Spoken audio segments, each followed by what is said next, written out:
Ladies and gentlemen, greetings. We are about to commence with our program. If you can just indulge with us for the next 10 minutes. There's still a little bit of a queue outside, but in 10 minutes' time, we'll commence with our program. Thank you.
KwaZulu, a sophisticated and spectacular destination. As one of South Africa's 9 provinces, it is the country's second largest economy. The ambitious future growth of the province lies primarily in its positioning as the gateway to Africa. Nowhere else in the continent is the combination of sea, land and air logistics being more developed and optimized as it is in KwaZulu-Natal. The province boasts 2 of the largest seaports in sub-Saharan Africa. Durban Container Terminal, which has recently been widened and deepened, and Richards Bay Harbour, the country's busiest deep water and break bulk port and home to the privately operated Richards Bay Coal Terminal.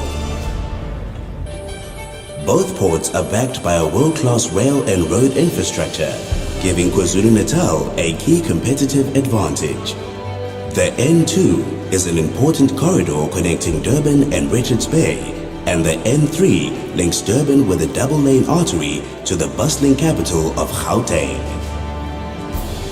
When it comes to fast, agile access to global markets, King Shaka International Airport is Southern Africa's premier air logistics platform. Situated at the Dubai Trade Port, this area truly prioritizes integrated air services. The province has the second highest export propensity as well as the second highest level of industrialization in the country. Toyota South Africa, the country's largest vehicle manufacturer, is located in the province, as are several major national suppliers. The ship repair, shipbuilding and boat building industries also have a long and proud history in Durban. The province's chemical and plastic subsector is well established, versatile and diversified. Minerals and mining are key industries in the northern areas. KwaZulu-Natal's agricultural sector boasts a wide diversity of high-quality agricultural land, and it is the country's leading producer of timber and manufacturer of timber products. KwaZulu-Natal is also striving to be a strong ICT and electronics contributor. To ensure growth and development of its wide variety of sectors, special economic zones have been identified as a conduit for economic growth. With its subtropical climate and breathtaking settings, KwaZulu-Natal is South Africa's domestic tourism leader.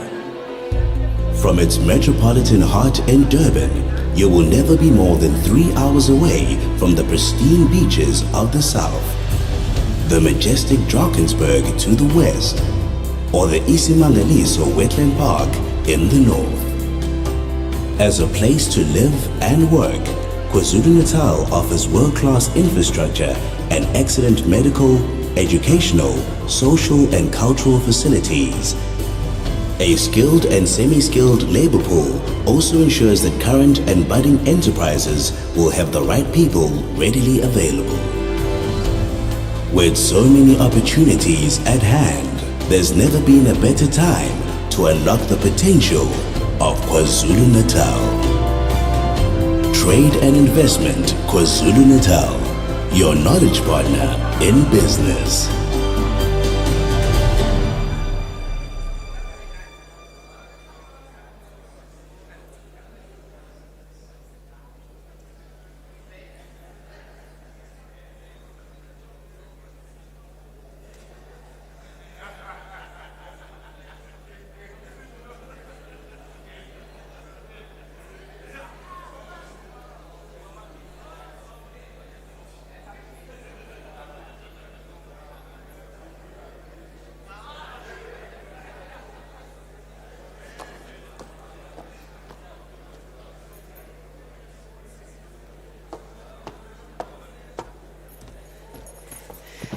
Ladies and gentlemen, if I may have your attention, it is now 9:25. We will be commencing with our program at exactly 9:30. If I could please ask that we try and find seats closer to the front to allow those who will be joining the sessions a little bit later to find seats at the back. If I could please ask that we move closer to the front. And there have been inquiries as regard the program. There are a few hard copies of the program on the tables. However, if you look on your delegate tag, at the back of the tag, there is a QR code. You can just scan that to access the program for the 2 days. Thank you.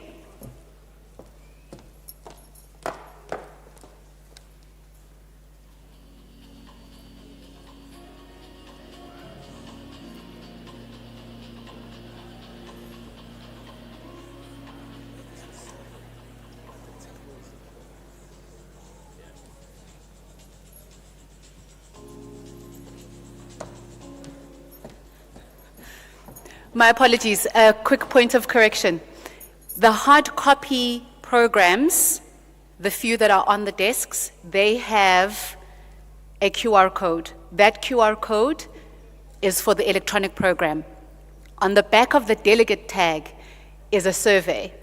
That QR code will lead you to the survey, which I believe you would be in a better position to complete and respond to tomorrow afternoon.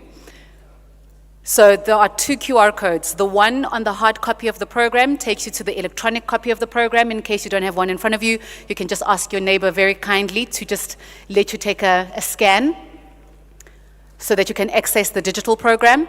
And then on your delegate tag, on the back of the delegate tag, is another QR code that is for the survey that, again, I believe you'd be in a better position to respond to tomorrow afternoon. Thank you.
Noma mina angime lana. Okay. Mangoba.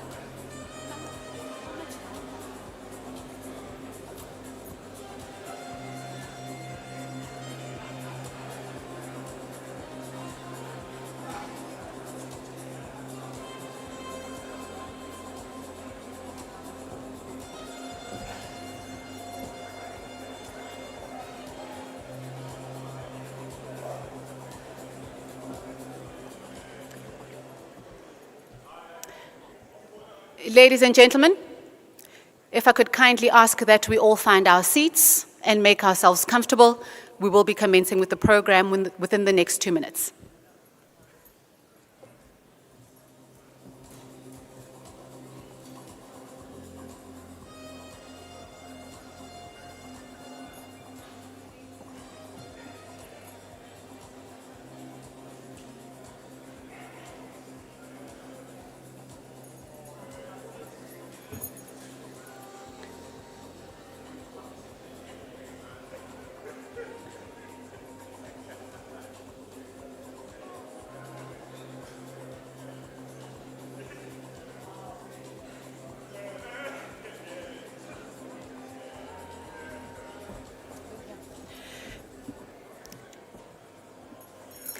Ladies and gentlemen, if I could please ask that we all rise to welcome our political principals as we are about to commence the program for the 2025 KwaZulu-Natal Investment Conference.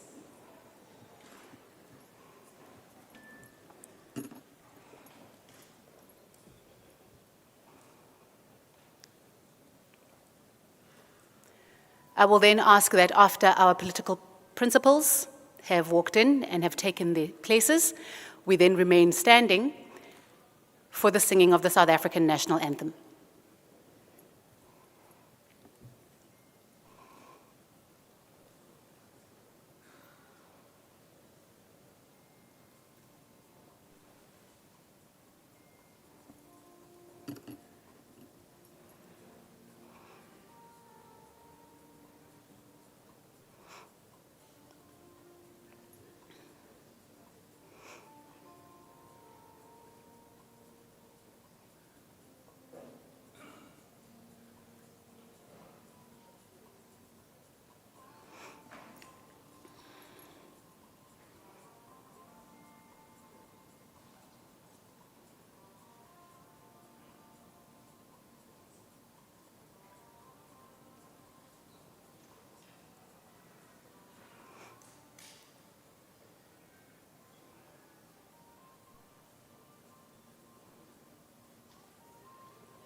To tell them they're coming in.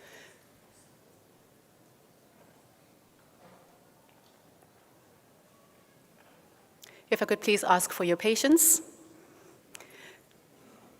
And I see some of us are using this opportune time to take the selfies, to scan, to check the programs.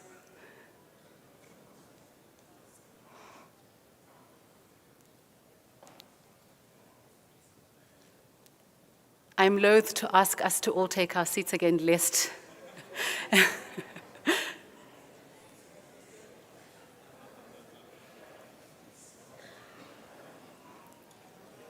Is this the part where I play the practical joke and say, please stand? No, but please don't.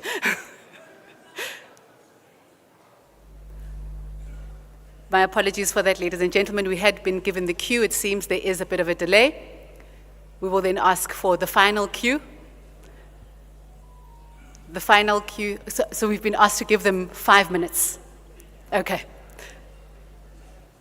Please do believe me when I say it next time. Don't lose faith in me.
And with that, ladies and gentlemen, 5 minutes is up.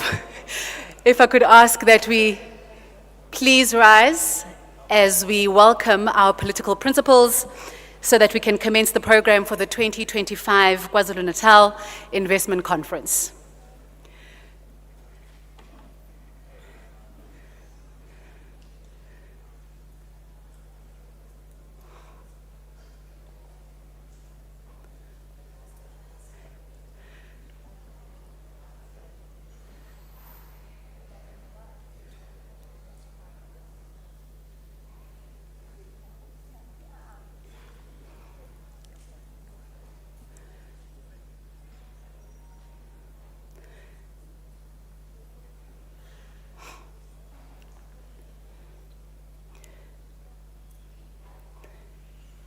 kindly remain standing as our political principals take their places. And once they have taken their places, if I could ask that we remain standing for the singing of the South African national anthem.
We will now commence the program with the singing of the South African national anthem.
Ladies and gentlemen, you may take your seats.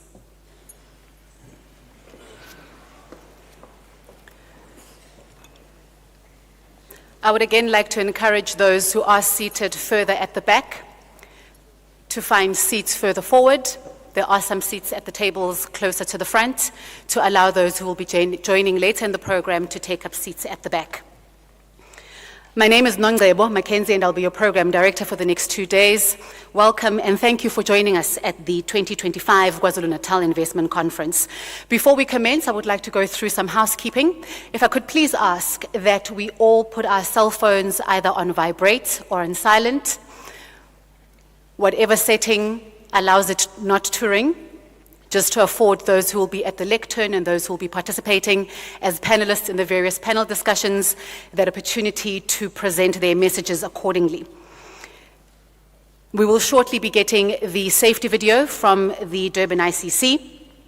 Just a reminder that the restrooms are through the doors. Further down to the left and also to the right, you will find the restrooms there. And with that, if we could please have the safety demonstration video. Welcome to the Durban ICC, where the world meets Africa. As a leading world-class events facility, we make your safety our #1 priority. Please give us your attention for a few minutes to take you through some important health and safety information. As the Durban ICC is a public space, please remember to keep your personal belongings safe and with you at all times. We have many bathrooms for you to use around the venue. They are clearly marked in the foyer and concourse areas. The Durban ICC is a smoke-free building, but we do have clearly marked smoking zones outside the main entrance and in the courtyards opposite the concourse. Please make use of these areas and the ashtrays provided when you smoke. In the event of a medical emergency, please dial the emergency number 031 360 1007 for assistance. The Durban ICC has developed a very simple emergency evacuation plan that everyone must be familiar with. Our staff are specially trained and will be there to assist you in following this plan. In the event of an evacuation, an announcement will be made to leave the venue. Please remain calm and walk swiftly to the nearest emergency exit in the concourse area. These exit doors are clearly marked. Security guards and the marshals will also help direct you out of the building. Please do not use any lifts or escalators in the event of an emergency. Once outside, you will be directed to the nearest assembly point by the marshals for your safety. Please wait at the assembly point until the venue has been cleared and the marshal deems it safe for you to return to your seats. Thank you for your time and enjoy this event. Ladies and gentlemen, just a reminder with regard to the program, those of you who do not have a hard copy of the program, there are several hard copies on the tables. You can scan the QR code on that hard copy to access the digital program. I would then like to observe the protocol for the 2025 KwaZulu-Natal Investment Conference. The Premier of KwaZulu-Natal, Honorable Thamsanqa Ntuli, and our host, the MEC for Economic Development, Tourism and Environmental Affairs, Reverend Musa Zondi, the Honorable N. Boyce, Speaker of the KwaZulu-Natal Legislature, Honorable Tembe, Deputy Speaker of the KZN Legislature, the Honorable MEC S.A. Duma, MEC for Transport and Human Settlement, Reverend T.D. Buthelezi, MEC for Cooperative Governance and Traditional Affairs, the Honorable MEC Smelane, MEC for Health,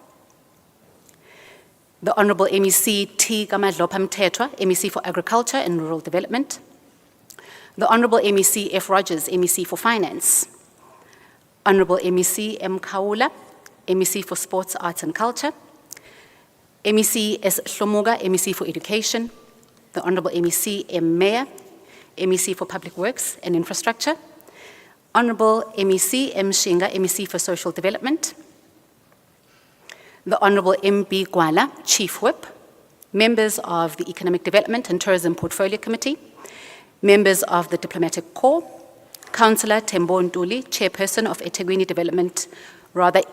Economic Development and Planning Committee at the eThekwini Municipality, District and local mayors present, Amakhosi Asendlungulu, Acting DG, Dr. N.G. Zulu, Lieutenant General Nhlanhla Mkhwanazi, KwaZulu-Natal Police Commissioner, our sponsors, and I will then acknowledge our sponsors accordingly.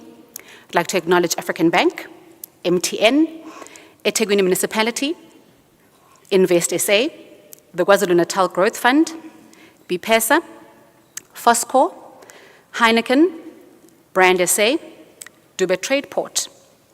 I'd also like to acknowledge the Mother Department, Economic Development, Tourism and Environmental Affairs Department, EDTIA, Proudly SA, NPC, Business Partners, and Old Mutual.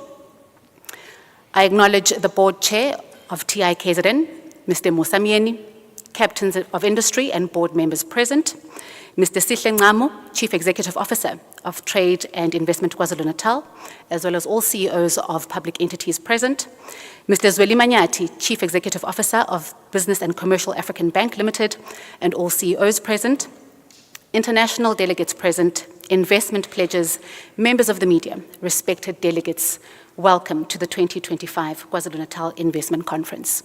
Ladies and gentlemen, this is a highlight event on the investment calendar for KwaZulu-Natal, and we are therefore joined by various political leadership and business leadership, hence the protocol list.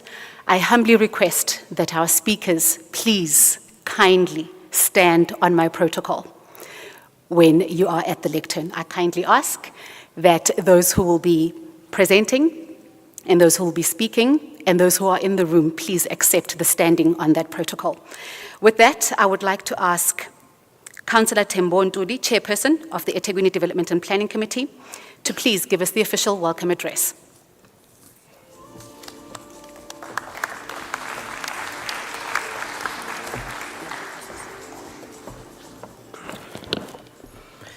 Thank you, Program Director, Honorable Premier of KwaZulu-Natal, Mr. Tamintuli, ETA MEC, Reverend Musa Zondi, and all MECs present, members of the Provincial Executive Council, and members of the Legislature present, and chairpersons of committees.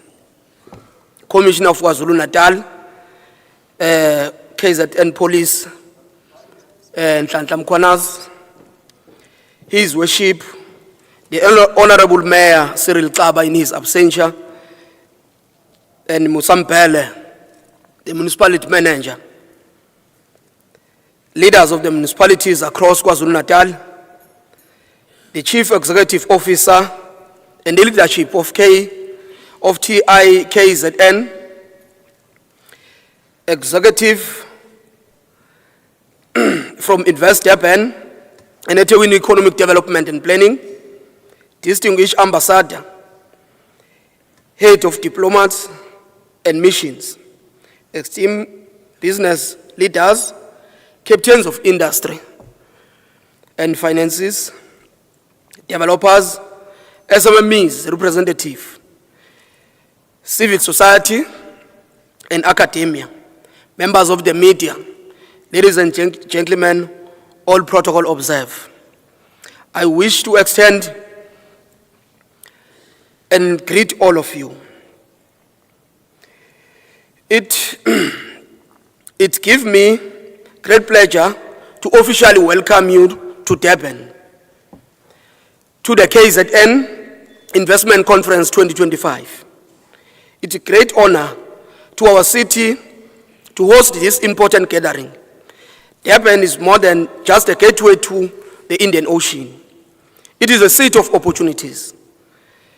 Our port is the busiest in Africa, and our region connects trade, industry, tourism, and logistics. Hosting this conference, it shows that we continue to have confidence in our city and believe in the bright future. In Durban today, we are driving a powerful catalyst project such as Konopia, Midway Crossing, and Durban Trade Port, Precinct, and others. This development are the attraction to the investors, creating jobs, transforming our city landscape through our Invest Durban office. The municipality work closely with the businesses, government, and guide investors, helping with approvals, facilitation, and aftercare, and making the path of doing the business smoother. Last year, the conference has made a real measurable impact.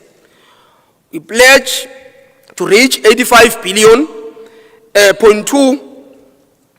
More than 80% of these projects are already broken on the ground, creating approximately 68,000 jobs that are permanent and 119,000 jobs temporary. This year, we are aiming at a high target of 95 billion and beyond the new investment. Over the next few days, let us connect, share ideas, and build partnership that turn plans into action. This conference is about the real growth that the residents can see, touch, feel on daily life. I thank all the guests, sponsors, speakers, and delegates for the present and commitment. Your idea investment will help to shape the future of KZN and Durban. As we close, I will leave you with a quote. Alone, you can do little. Together, we can do much. Let us united, bold, and intentionally make this conference spark of project and partnership that can stand the test of time. Let me also take this opportunity to urge you to take some of the time to explore our beautiful city. Just last week, we have launched a summer campaign at East Tumba Valley of the Thousand Hills, promoting rural tourism, a place breathtaking beauty and a rich culture. When you explore Durban, you'll be amazed on how the hidden gem you will discover and experience. Welcome once again in Durban, eThekwini, and the future of KwaZulu-Natal is bright. Thank you very much. You are all welcome.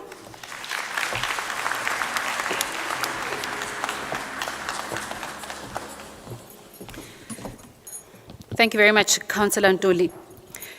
The KwaZulu-Natal Investment Conference brings together key players in both government and the private sector to discuss the future of KwaZulu-Natal and to really cement KwaZulu-Natal as an investment destination and to really drive the turnaround of KwaZulu-Natal. As I mentioned, this event is sponsored at various levels, and without our sponsors, this event would not be possible. With that, I would like to ask Mr. Zweli Manyati, Chief Executive Officer of Business and Commercial African Bank Limited, as platinum sponsor and key partner for the past 2 years of the KwaZulu-Natal Investment Conference, and also having financed major projects, specifically, or rather not specifically, I would like to mention Club Med opening soon. I've seen the opening specials that have been advertised. That is one of the projects that have also been financed by African Bank. And to give their message of support to Mr. Zweli Manyati, Chief Executive Officer of Business and Commercial African Bank Limited.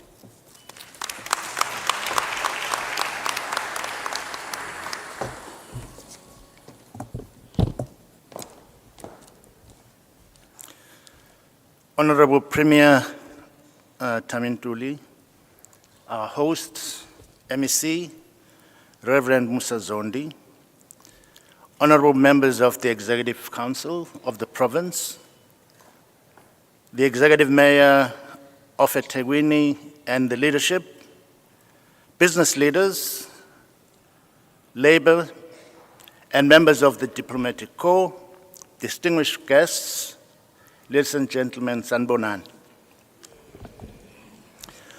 It's a privilege for us to join this KwaZulu-Natal conference as it convenes the 2029 discussion that we hope will see us not only repeat what happened in the last conference, but deliver even better.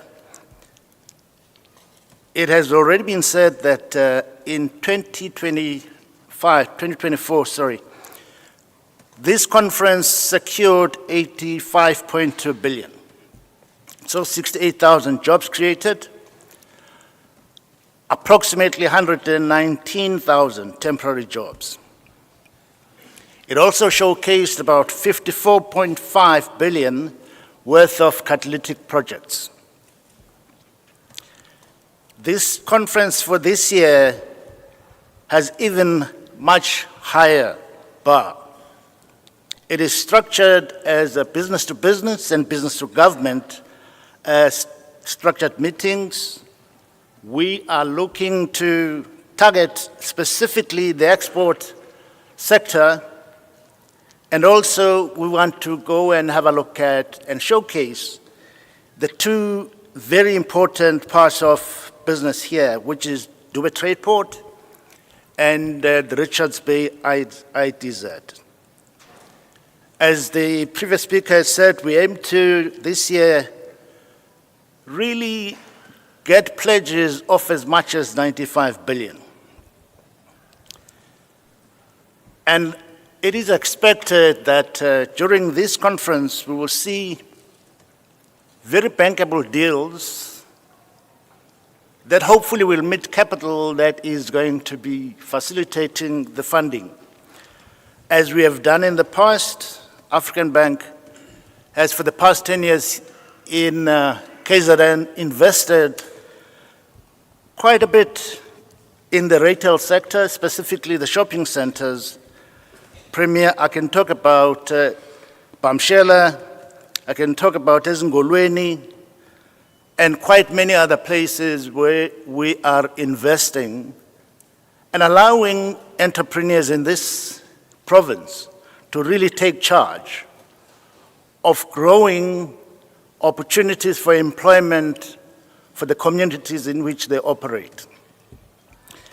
It is with hope and determination, Premier, that we'll continue on this route, because in African Bank, we have a simple belief that says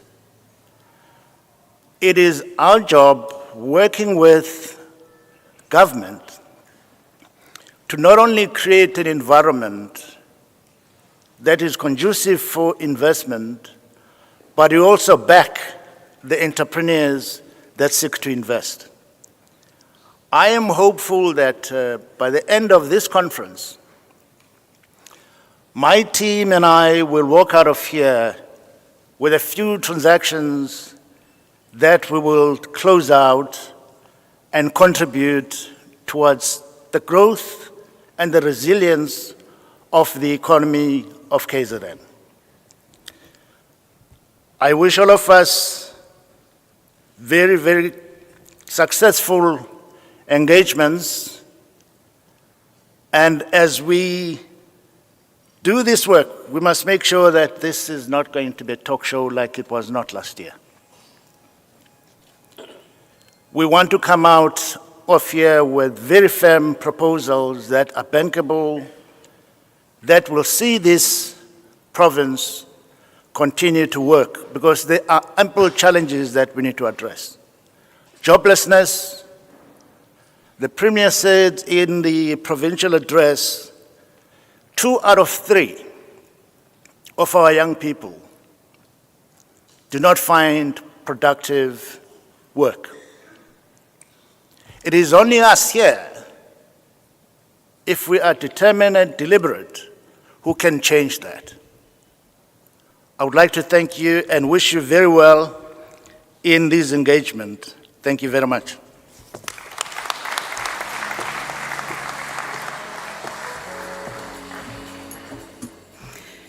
And with that, Mr. Manyati has really concretized the key objective of the next 2 days, to really walk out of this room having achieved those key objectives. It's a goal-oriented conference. There are key outcomes. It is focused, and as Mr. Manyati has said, it's not just a talk shop, but it's to really drive the projects that will change the trajectory of KwaZulu-Natal.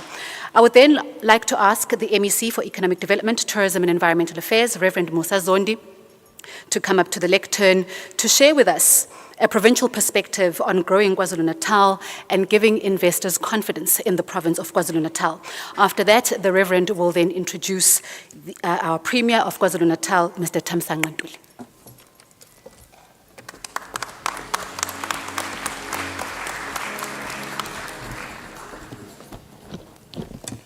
Program Director, the Honorable, the Premier of the Province of KwaZulu-Natal, and the honorable members of the Provincial Executive Council present, the Provincial Commissioner of Police, Lieutenant General Mkwanazi, Councillor Tembo Ntuli, representing His Worship the Mayor of eThekwini, who just welcomed us here in this warm and welcoming city of Durban,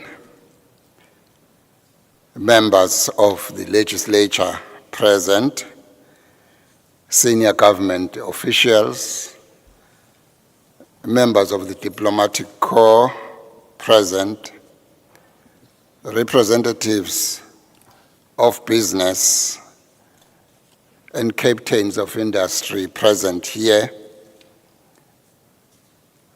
members of the media, ladies and gentlemen. It is my singular honor to address you this morning as we gather under the theme, Building a Resilient, Inclusive, and Globally Competitive Kwazulu-Natal. This conference represents more than a gathering of stakeholders. It is a testament to our collective commitment to showcasing our province as a premier investment destination and a gateway to the African continent. Program Director, allow me to begin by reflecting on the commitments made at last year's investment conference. 17 companies stood on this very platform and stage and pledged a collective 85.2 billion rand in investments across the manufacturing, logistics, mixed-use development, tourism, and renewable energy sectors, promising to create 82,000 jobs on a permanent basis. Today, I'm proud to report that these were not just empty promises, but they were declarations of confidence in KwaZulu-Natal's potential. Just less than a year later, actually nearly a quarter of these projects are already operational, and I think that deserves a round of applause, ladies and gentlemen. These include the Princess Mkabayi Mall, which stands as the biggest consolidated retail offering within a 100-kilometer radius, transforming the economic landscape of the rural Zululand district. On the south coast, the first phase of the Umdoni Point Coastal Forest Estate has been completed and sold out. Phase 2 commercial node is underway with approximately 70% of tenants secured and construction set to commence before the end of the year. I must say, I am particularly excited about the progress being made in the development of electric vehicle charging stations along the N3 with zero carbon emissions, having secured the first site in Winterton Junction along the N3. This development is a game changer for environmental sustainability in our province. Honorable Premier, I'm happy to report that while 18% of last year's pledged projects are still at a planning stage, almost 60% remaining are under construction. So the majority are already under construction.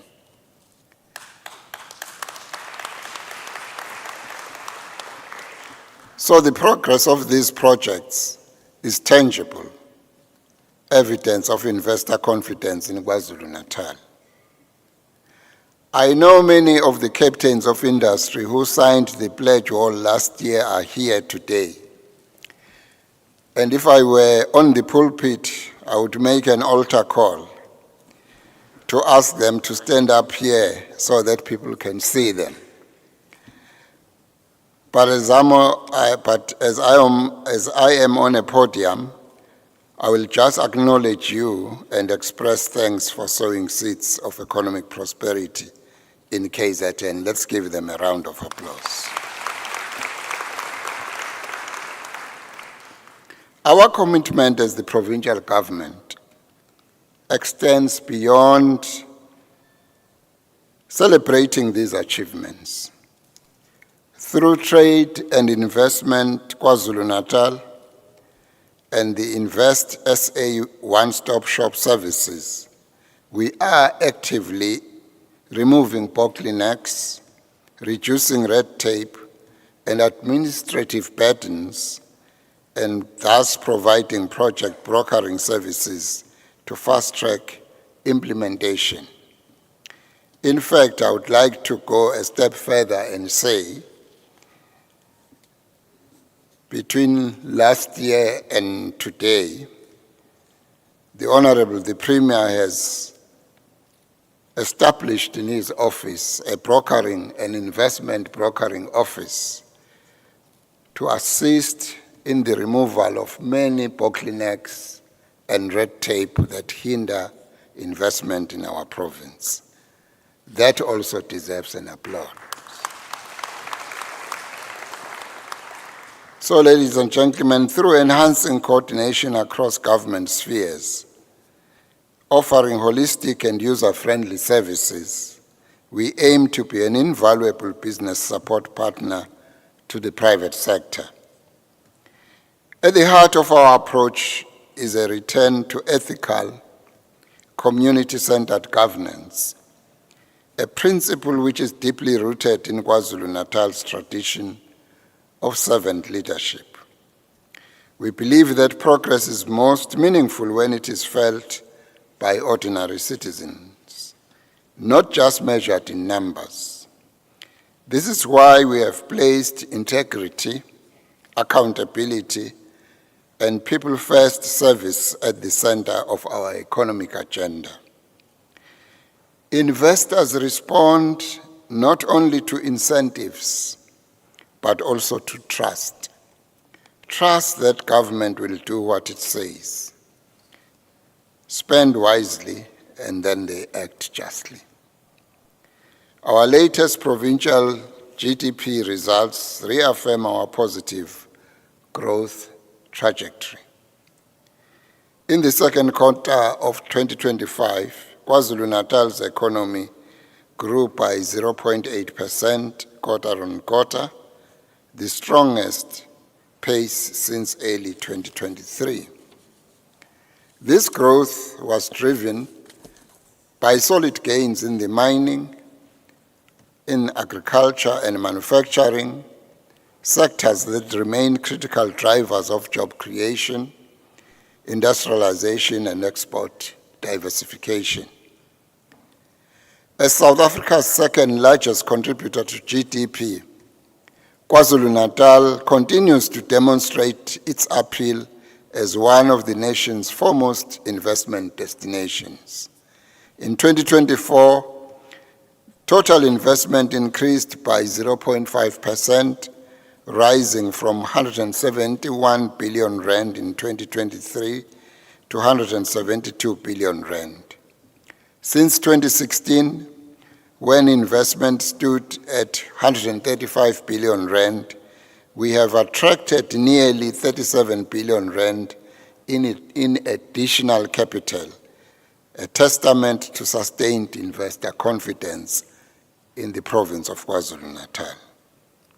In the first 9 months of 2025, KwaZulu-Natal attracted 5 new foreign direct projects valued at approximately 1.76 billion rand.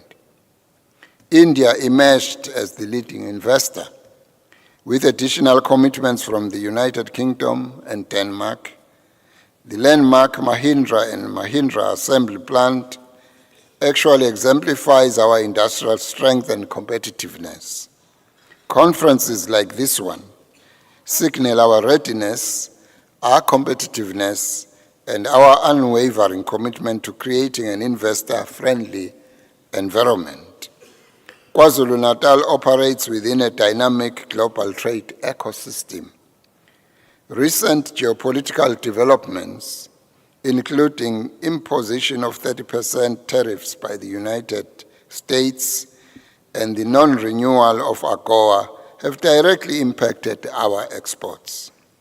The diversified nature of our economy, spanning manufacturing, agriculture, mining, tourism, and renewable energy, provide resilience in response to economic volatility.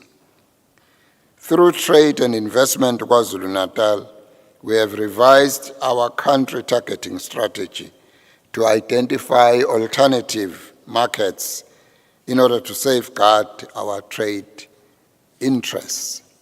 While nearly 80% of our exports are absorbed within Southern Africa, we are now prioritizing broader African markets in order to leverage opportunities presented by the African Continental Free Trade Area, while exploring high potential markets in the EU, in the BRICS Plus, the Americas, and Asia.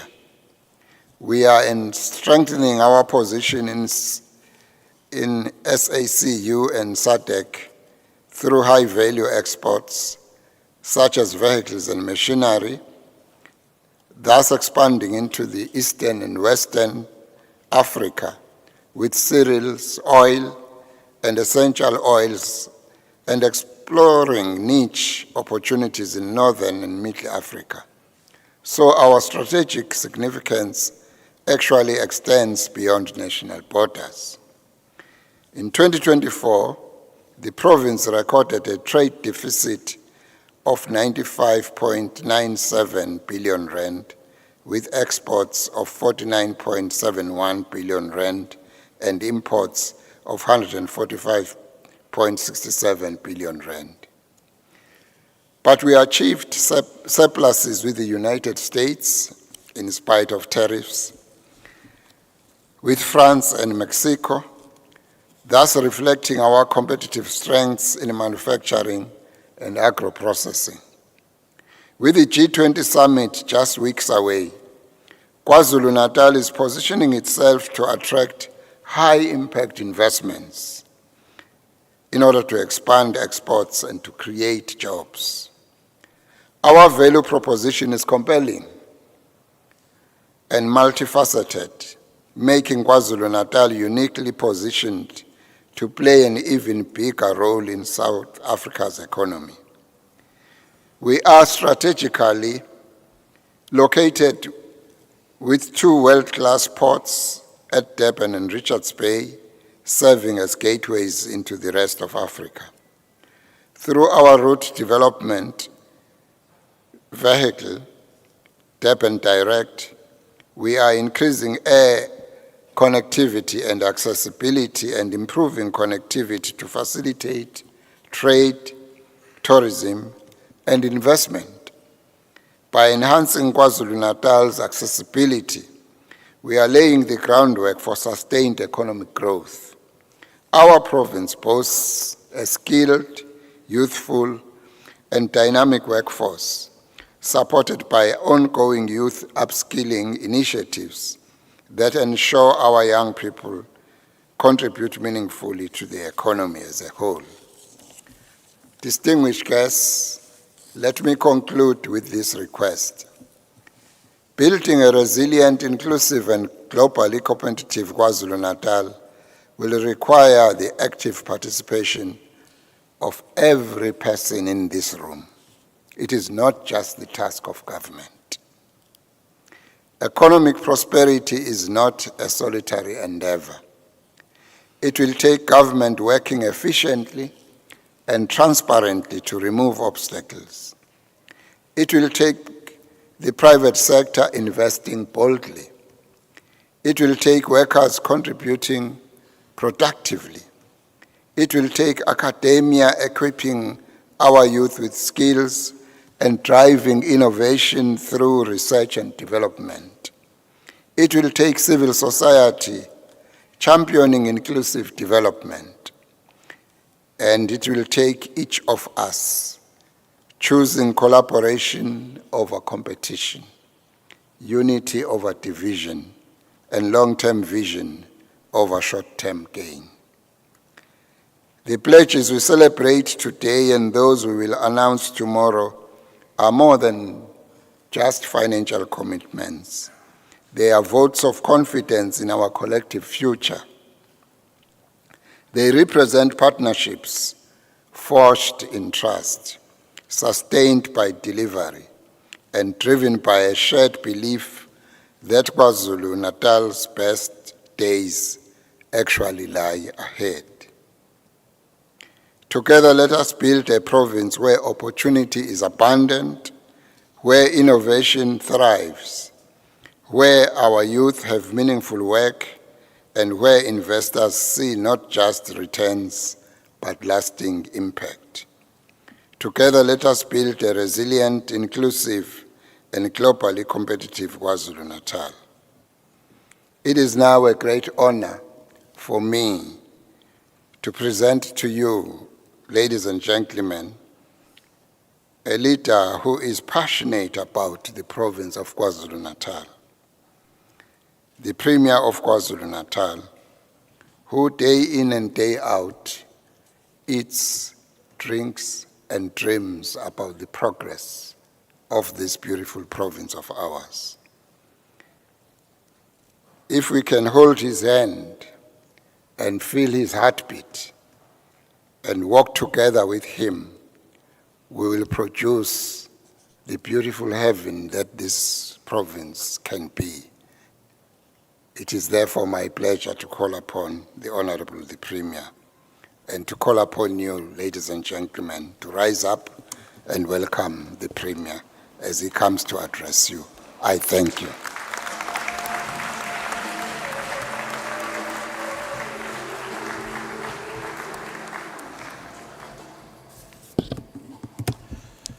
Thank you very much. We may be seated.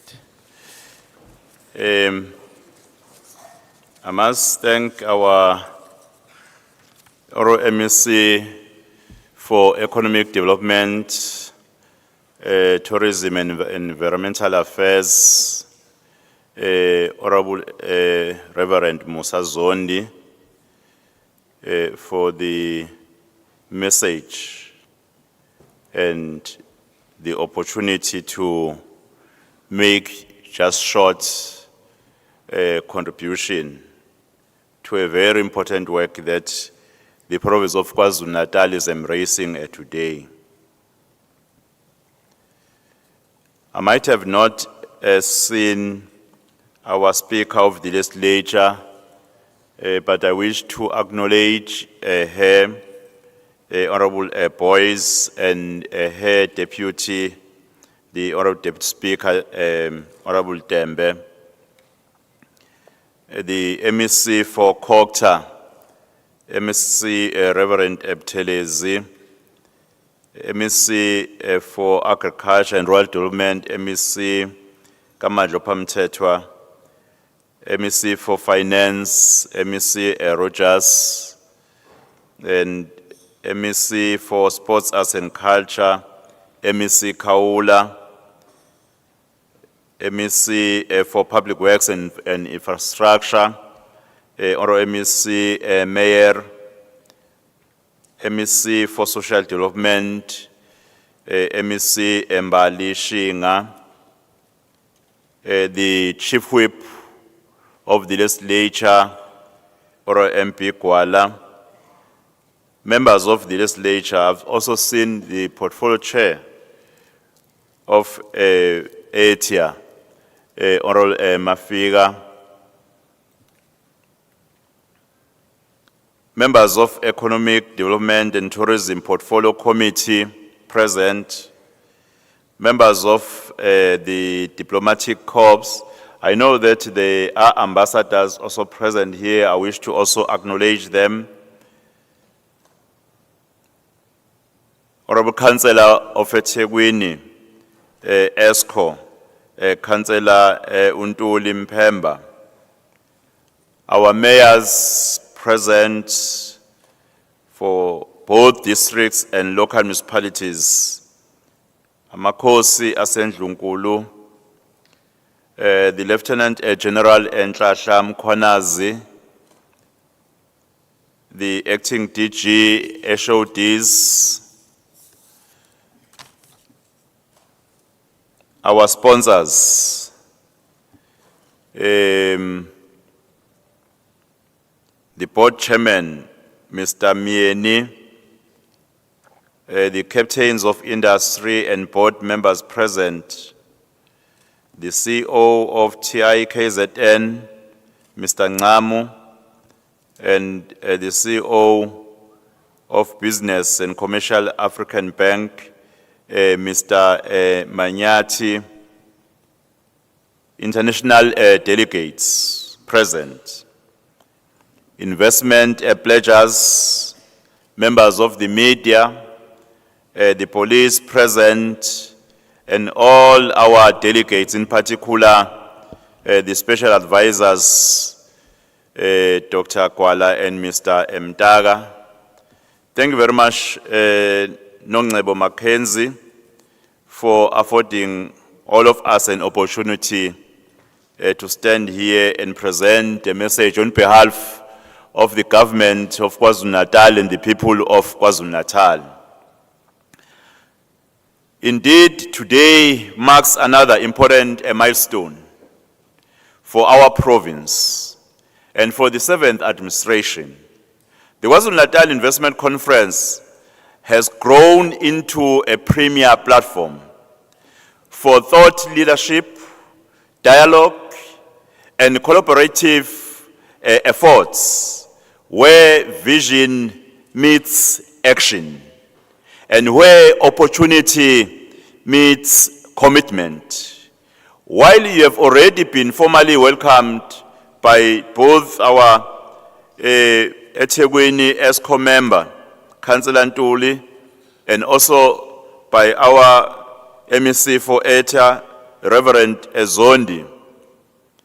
But I think I wish to also do the same and personally express on behalf of the people of KwaZulu-Natal and the government of Provincial Unity, our sincere appreciation to all investors, partners, and delegates who have honored this invitation. Your presence here today is a vote of confidence, as I repeat what our MEC has said, in the future of our province, future of South Africa, future of Africa, and the future of the world. This conference is more than an event. It is a testament to a shared conviction that KwaZulu-Natal is open for business. We are a province that welcomes investment, innovation, and enterprise. We recognize that sustainable growth cannot be achieved by government alone. It requires a strong partnership between the public and private sector, working together to unlock value, create jobs, and build inclusive prosperity for all our people. As the 7th administration, we are committed to creating a conducive environment for investment, rooted in policy certainty, ethical governance, as our own MEC was also mentioning it, and infrastructure readiness. Our focus is clear: to position KwaZulu-Natal as a resilient, inclusive, and a globally competitive economy. We understand that investors seek not only opportunity, but also reliability and partnership. That is why we continue to strengthen collaboration with industry leaders, streamline regulatory processes, and ensure that government plays its part as an enabler of growth rather than a barrier to progress. In fact, I must say, ladies and gentlemen, we have agreed as government that we need to remove all the bottlenecks that are delaying investment into our province. And we are forging ahead with speed to realize that one of the reasons for our government to decide that we establish an investment office in the office of the Premier is because we want to give assurance that investing in KwaZulu-Natal will not in fact subject you to difficulties in terms of the processes until you realize your investment. Ladies and gentlemen, this conference provides a platform to deepen these conversations, to move from pledges to tangible projects, from commitments to delivery, and from dialogue to shared success. Friends, today as I stand before you, filled with confidence and optimism, through our ongoing engagement with the private sector, the diplomatic community, and thoughtful leaders, we have not only listened, we have acted. Many of the recommendations that emerged from these dialogues and sessions are already being implemented, marking a decisive shift from a talk to tangible progress. In these engagements, participants spoke candidly about the need to strengthen safety and security, accelerate infrastructure development, remove regulatory bottlenecks, and market KwaZulu-Natal with greater assertiveness to investors across the globe. Today, I want to assure this gathering, concerns raised have not fallen on deaf ears. KwaZulu-Natal is rising with renewed purpose and confidence. Despite global headwinds, from economic volatility to climate disruptions that actually affects our provinces, but the province continues to demonstrate remarkable resilience and adaptability. This spirit of resilience is the foundation upon which we will build a more prosperous and inclusive future. Through our provincial medium-term development plan for 2024 to 2029, we have aligned our priorities with the National Development Plan and the District Development Model, ensuring that our strategies translate into outcomes that truly matter: jobs, skill development, industrial expansion, and the renewal of our economic infrastructure. We have learned an important lesson that resilience is not built in isolation. It is forged through partnership between government, business, labor, and communities.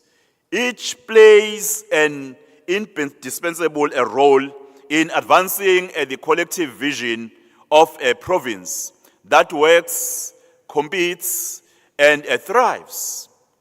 KwaZulu-Natal is open for business, open for innovation, and open for partnership. Together, let us build a province that not only competes globally, but also delivers locally. A KwaZulu-Natal that stands as a beacon of opportunity, stability, and shared prosperity for all. Fellow participants, the future of KwaZulu-Natal's economy lies in high value, export-oriented manufacturing, technology-driven agriculture, and the digital transformation of logistics, transport, and communication systems. These are the engines that will really power our competitiveness and secure KwaZulu-Natal's position as a strategic investment destination, not only for South Africa, but for the entire African continent. Our province already contributes over 21% of South Africa's total manufacturing output, and we are determined to expand this footprint. We are driving investment in automotive components, aerostructures, chemicals, pharmaceuticals, agro-processing, and renewable energy technologies, sectors that will define the next generation of industrial growth. The stability and active fight against crime is a real enabler to investment. I commend the work of our police under the leadership of Lieutenant General Nhlanhla Mkhwanazi, who is with us today. They are doing a good work. I think they deserve a round of applause.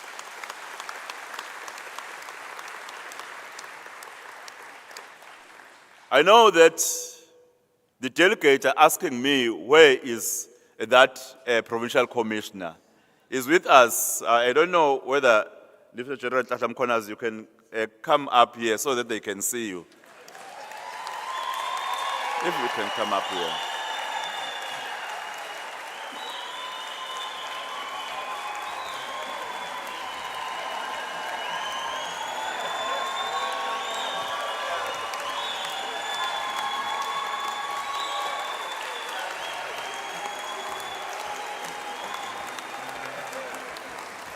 Thank you very much.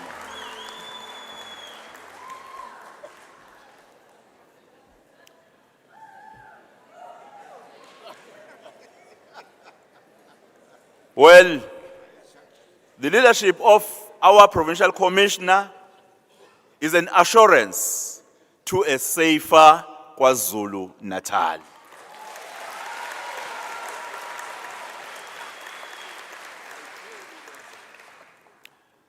But I'm becoming worried now that the provincial commissioner is in any event, becoming more popular than myself in the province. But I'm quite happy, Ndonga, for the work that you do for our country, the work that you do for the future of our children, the future of our province. Thank you very much, Provincial Commissioner. And send our message to all the men and women in blue, all the South African Police Service members, that we see the work they do in the province and we support them. We want to walk the journey with them so that investors and business will flourish in the province of KwaZulu-Natal. KwaZulu-Natal's competitive edge lies in its infrastructure and geographic advantage. Our strategic industrial zones, Dube Trade Ports, the Richards Bay Industrial Development Zone, and the Newcastle Industrial Park are transforming the provincial economy. These zones offer investors world-class infrastructure, seamless logistics, and direct access to African and global markets. KwaZulu-Natal is also fast emerging as a hub for green manufacturing, fully aligned with South Africa's commitment to a just energy transition. We invite investors to participate in the province's clean energy value chain, from solar and wind component manufacturing to battery assembly and green hydrogen production.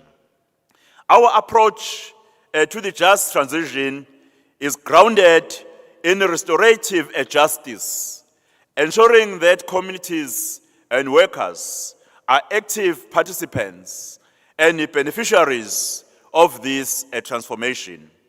The African Continental Free Trade Area represents one of the most transformative opportunities of our time. KwaZulu-Natal is ideally positioned to lead the next wave of intra-African trade and industrial cooperation. We are deepening trade and investment partnerships across the Southern African Development Community, the SADC, as well as with Kenya, Nigeria, Ghana, Egypt, and Ethiopia, while strengthening ties with India, China, the European Union, and the Middle East. Through our two world-class ports, Durban and Richards Bay, we are investing in new logistics corridors and a digital trade system that will reduce turnaround times, improve efficiency, and position KwaZulu-Natal as Africa's trade and logistics capital. Tomorrow, we will be unveiling what I regard as a monster crane to expedite loading and offloading containers carrying goods, and that will reduce waiting time for the ships. Our aim is simple. KwaZulu-Natal must be a place where goods are made, value is created, technology is transferred, and global competitiveness is nurtured. Our vision of competitiveness is not exclusive. It is inclusive and people-centered. We are expanding industrial participation programs to include young people, women, and townships entrepreneurs, ensuring that the growth we build uplift every community. Through initiatives such as the Youth Empowerment Industrial Scheme, Enterprise Development Funds, and local supplier development programs, we are opening pathways for Black industrialists and small enterprises to participate meaningfully in global value chains. We are equally committed to social impact investment, directing a private capital into projects that generate both financial returns and measurable social outcomes, particularly in rural and historically excluded districts. Our investments philosophy is guided by equity and inclusion. We are deliberately broadening the geography of opportunity, revitalizing towns and cities that were historically sidelined by apartheid special planning. Distinguished guest, as a premier, I have established the KwaZulu-Natal Secondary Cities Network, a bold initiative designed to decentralize development and ensure that prosperity is not confined to one center, but shared across our province. Through this network, we are positioning towns such as Richards Bay, Newcastle,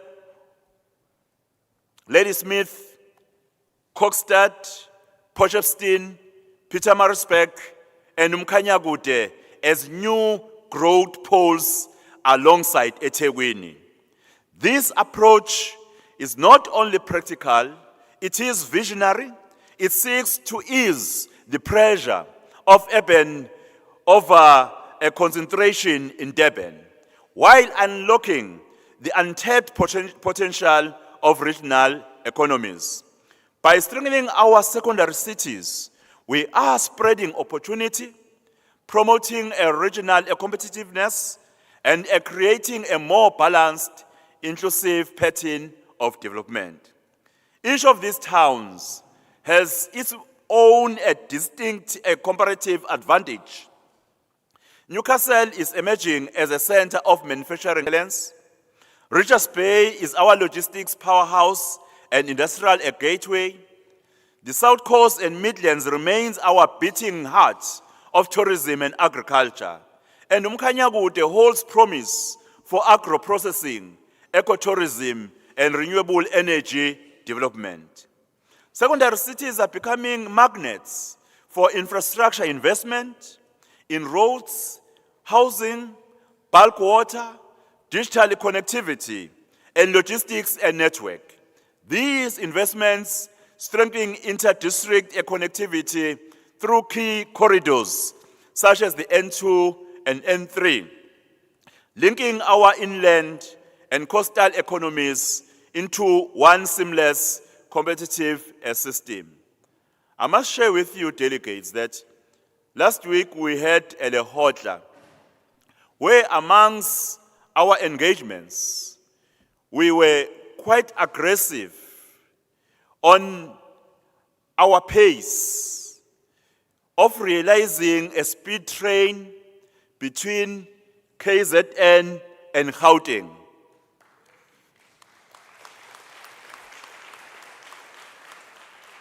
And the process is on a feasibility study. And just yesterday, we were looking at the allocation, and I'm happy to report to you that even the president of our country, His Excellency President Cyril Ramaphosa, mentioned the importance and the urgency that we must work together. Gauteng, Kwazulu-Natal, and his office and the Department of Transport to realize that in our lifetime. On the way back from Cape Town yesterday, I was fortunate to sit next to the Minister of Transport, and we spoke about the connection between Durban and Pietermaritzburg, Richards Bay, and Durban, Potchefstroom, and Durban through the train. And we're in agreement that really, that is the future of this province. Manzankosi, I really apologize because I was looking at you while you were sitting there. Unfortunately, this side, the lights are making us from this side not to see the other side. And I realized that the former premier and the ambassador Ndebele is also amongst those who are present here. We are already witnessing that when infrastructure reaches these cities, it stimulates construction, real estate, and local service sectors, creating jobs and supporting small, micro, and medium enterprises through infrastructure-linked opportunities. In doing so, we're not just expanding our economic map, we are redrawing it to ensure that every part of KwaZulu-Natal contributes to and benefits from growth. This is the essence of our economic vision: a connected, competitive, and inclusive KwaZulu-Natal, where every city and district becomes a catalyst for investment, innovation, and shared prosperity. Hence, I'm inviting the investors to really consider these secondary cities I've mentioned, because they are part of our vision. They are on the pipeline for the inclusive growth which we want to realize during our lifetime in the province.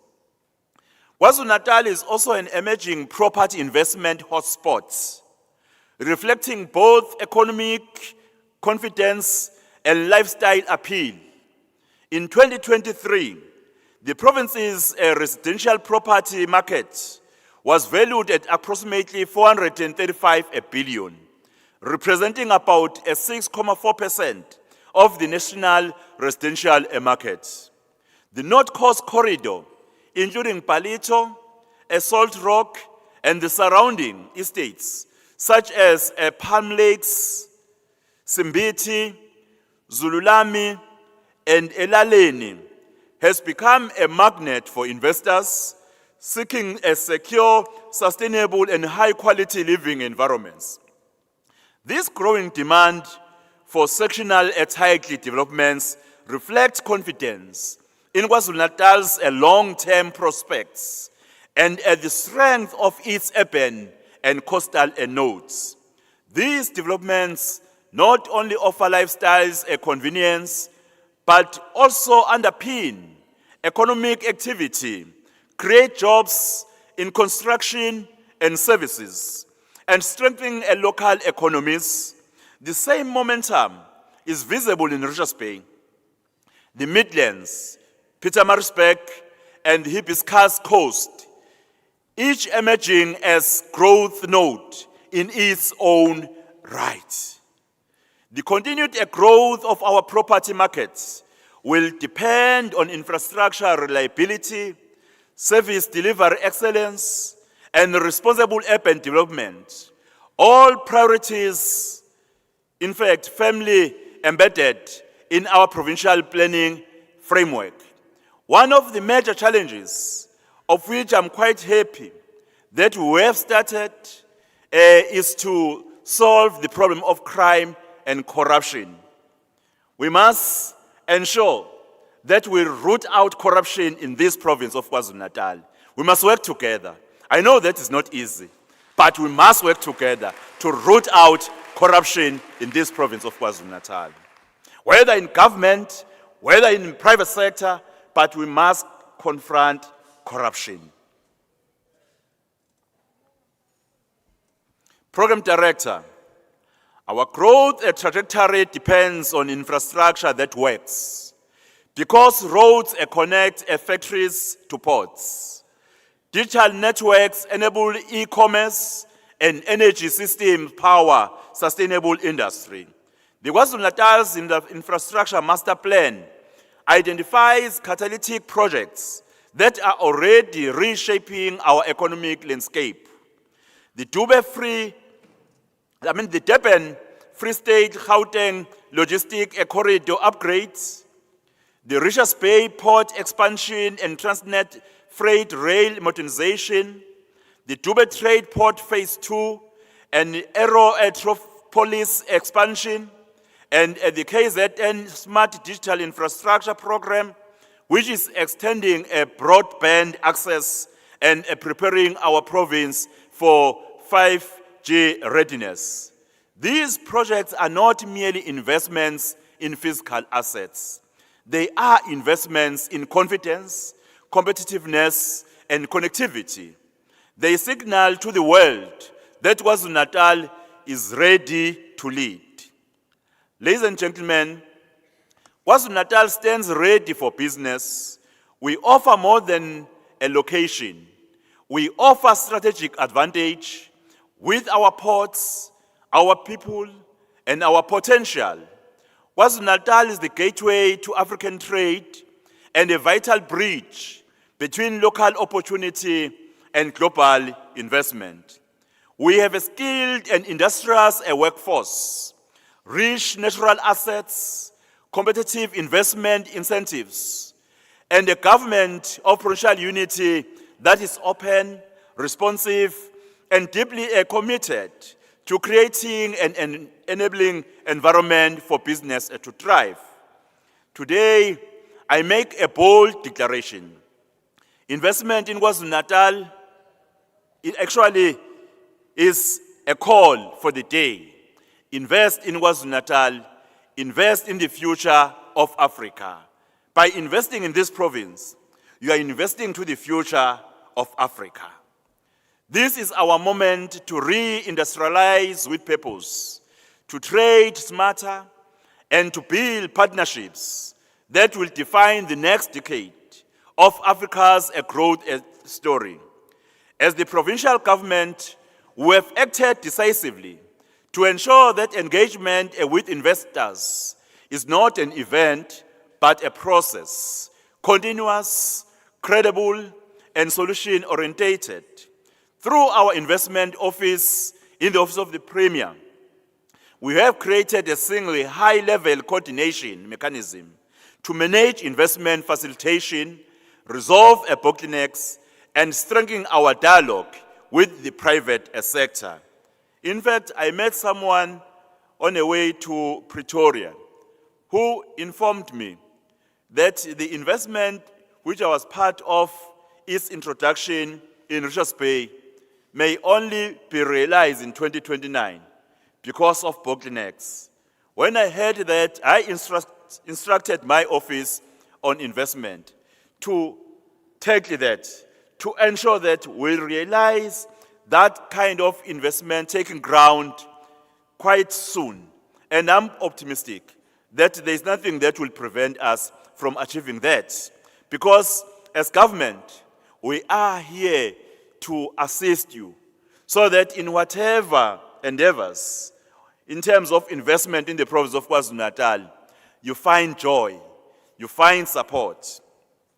Recently, through this office, we engaged with stakeholders in the Uthugela district municipality, including Dunlop and the local chamber of commerce, to resolve a long-standing dispute over water service tariffs. The breakthrough achieved there was not simply about rates and payments. It was about restoring trust and reaffirming partnership between business and government. It was a demonstration that through dialogue, accountability, and cooperation, we can sustain local economies and protect jobs while ensuring municipalities remain financially viable. This is KwaZulu-Natal way we actually listen, we engage, and we act. We believe in partnership over confrontation, in solutions over bureaucracy, and in shared prosperity over short gain. In the spirit of Ubuntu and in pursuit of shared future, I extend a sincere invitation to all investors, development partners, innovators, and entrepreneurs. Join us in building a resilient, inclusive, and globally competitive KwaZulu-Natal. Together, we can transform our province into a model of African excellence, a province that grows and uplifts, that competes and leads, and that builds opportunity for generations to come.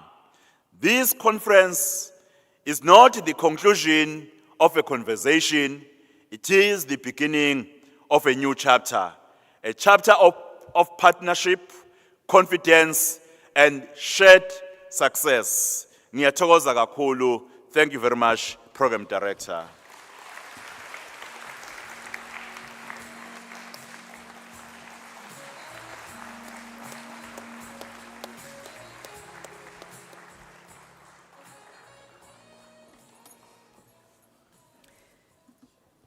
Thank you very much, Premier Nduli, for that very encouraging message that you have shared with us. And thank you for the reassurance and for emphasizing that KwaZulu-Natal is really ready to lead. And I trust that all in the room will heed the call that the Premier has made, and also the altar call that Reverend Zondi referred to earlier on, to all of us, various sectors, to really walk hand in hand and really lead in the development of our province. And of course, the timing of the conference ahead of the G20 summit is very opportune, and I'm sure that the CEO of TIKZN, Mr. Sihle Ncam, will share more about that. It's really encouraging also to hear the news as regard the GDP growth, the positive GDP growth of KwaZulu-Natal, and surely the easing of the red tape with regard to doing business in KwaZulu-Natal will go a long way in terms of alleviating the pain points and really changing the economic landscape of KwaZulu-Natal cities. And that really gives us a 360-degree view of the value chain of business and really investment in KwaZulu-Natal versus the emphasis on one primary city, because they all do have a role to play in ensuring the transit of goods and really changing the economic landscape of KwaZulu-Natal. What I really liked about your message, Premier, is the role of communities. I'm sure that the MEC for Public Works would attest to that there's a lot of investment that goes into the public infrastructure. And when we talk about investment, we really look at public and private partnership. But what really the Premier emphasized is the role of communities as well in the development of our country, in the development of our province, because we can have all the infrastructure that we can dream of. We can have world-class infrastructure, but the maintenance of that infrastructure, but also the respect of that infrastructure. We see a lot of destruction of our infrastructure by our own communities, and I think that's really an important message that the Premier shared. that communities also have a really important role to play in the development of our province. We will be having various panel discussions throughout the next 2 days.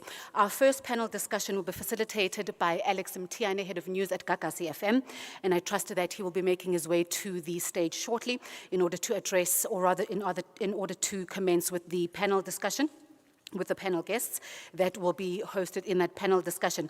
But just to give you just some insight in terms of what the program looks like, if you haven't had a chance to scan through on that QR code and have a look at the program, we'll also be having a walkabout of the exhibition hall after the first panel discussion, and we'll also have 2 panel discussions after the tea break, where we'll really be focusing on building a resilient manufacturing economy in KwaZulu-Natal, tackling core challenges today, and also then another panel discussion on tourism as a strategic lever for trade, investment, and economic growth. Please do take note of the venues for those panel discussions because they will be running in parallel. One will be in this room, one will be in Hall 3B. So please just take note, have a look at the program, and familiarize yourself with that. Another thing that the Premier mentioned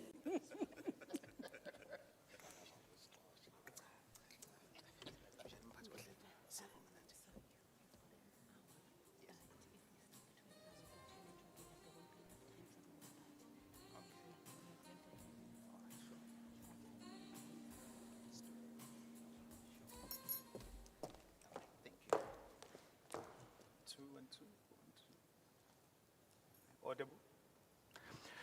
Yes, good morning, ladies and gentlemen, and I would like to greet the leadership on the stage here.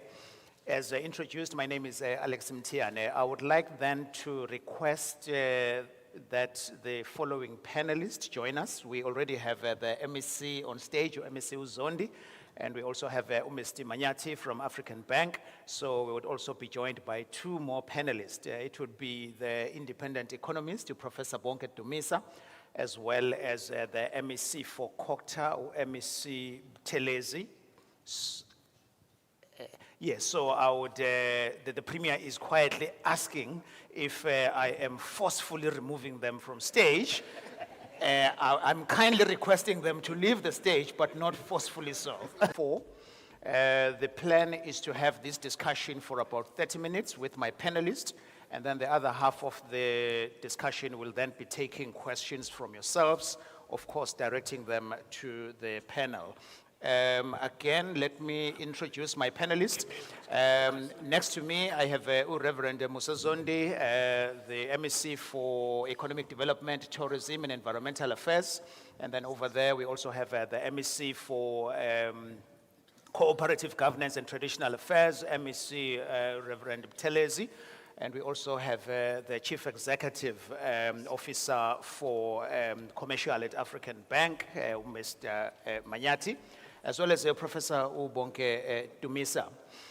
Let me start with you, Reverend Zondi. This discussion is primarily focusing on one of the most critical levels of growth, the collaboration between provincial government, local government, and the private sector as well. I would like maybe if you could just commence by taking us in brief about some of the initiatives that your department, on behalf of the provincial government, has done to create a conducive environment for investment. In brief, Nonda. Will they be able to hear me?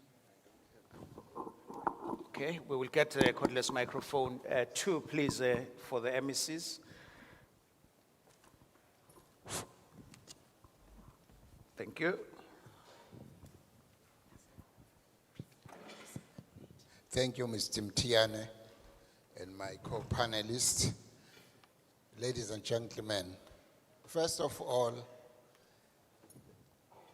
in the department, we have an entity which has organized this conference, Trade and Investment KwaZulu-Natal.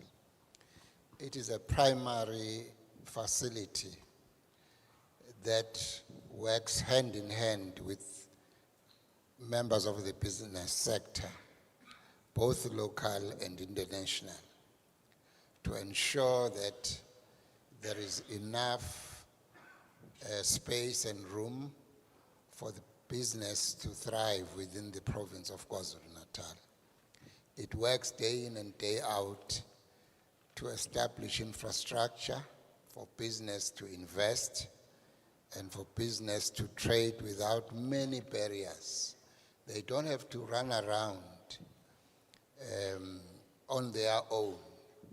They are looked after by this entity, and it is a telephone call away to ensure that prospective investors, even before they come here, and those that have arrived here, as they meet problems, it is just a telephone away so that it can assist them to ensure that whatever problems and barriers remain, those can be resolved as soon as possible.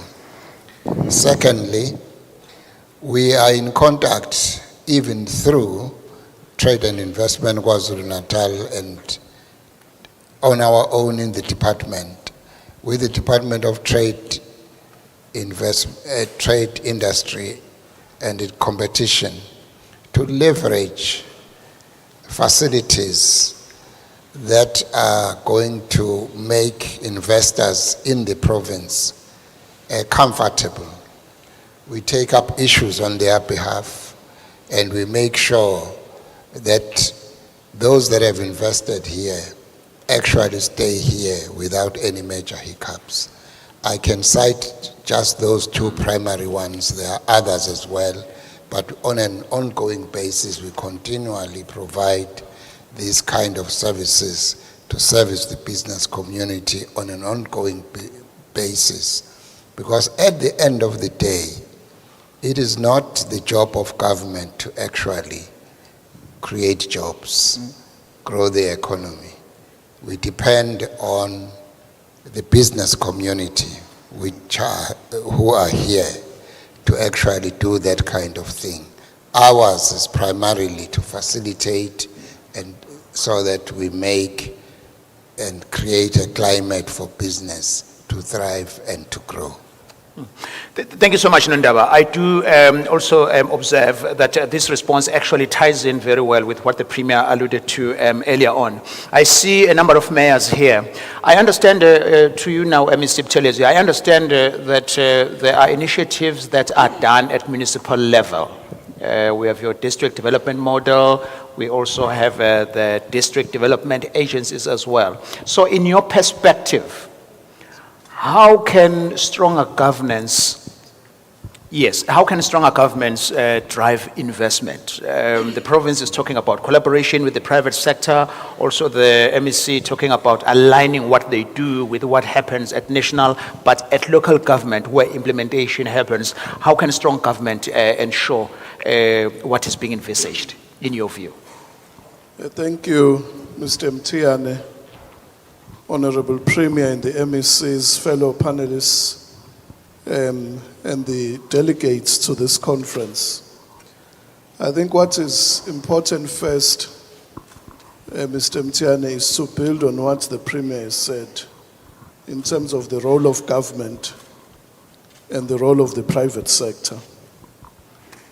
And the opportunities which have been outlined today in the transport sector, also in the manufacturing sector, given that KwaZulu-Natal manufactures almost 1/3 of the manufacturing output of the country. Where are the opportunities? I think let us start there. If we look around the room, we also see NPC, Simpo, Cement.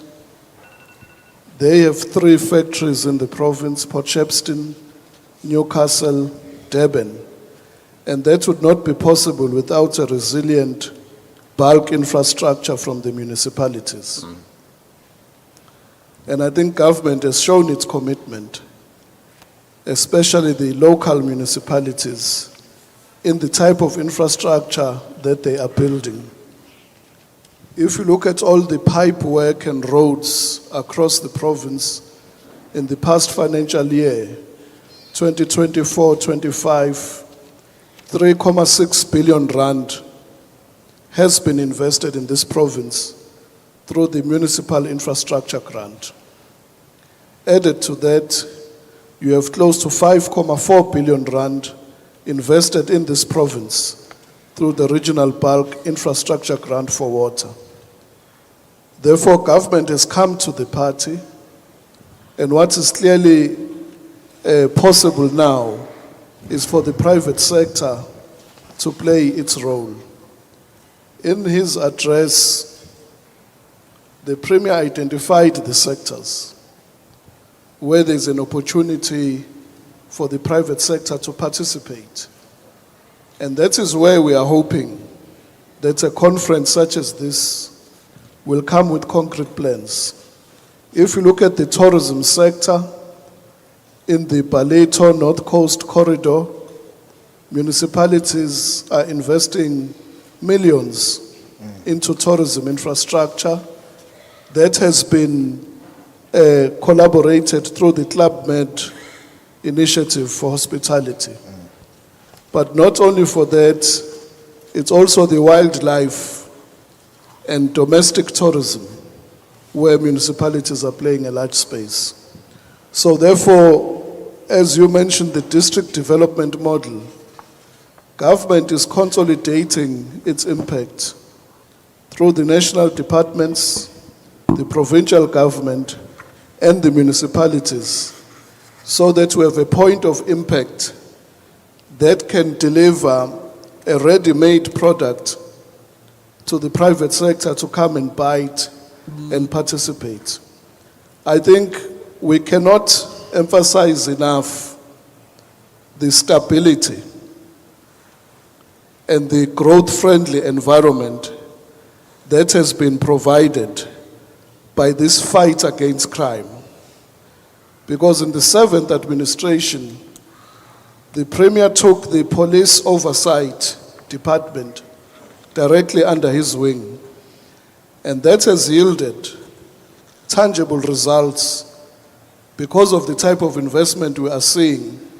Because people say in KwaZulu-Natal, their investments are safe.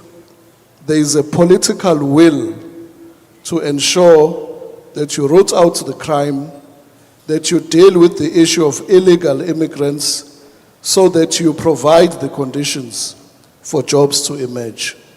Therefore, the role being played by local government and all other spheres of government really is enhancing the capacity of the public sector to play its role.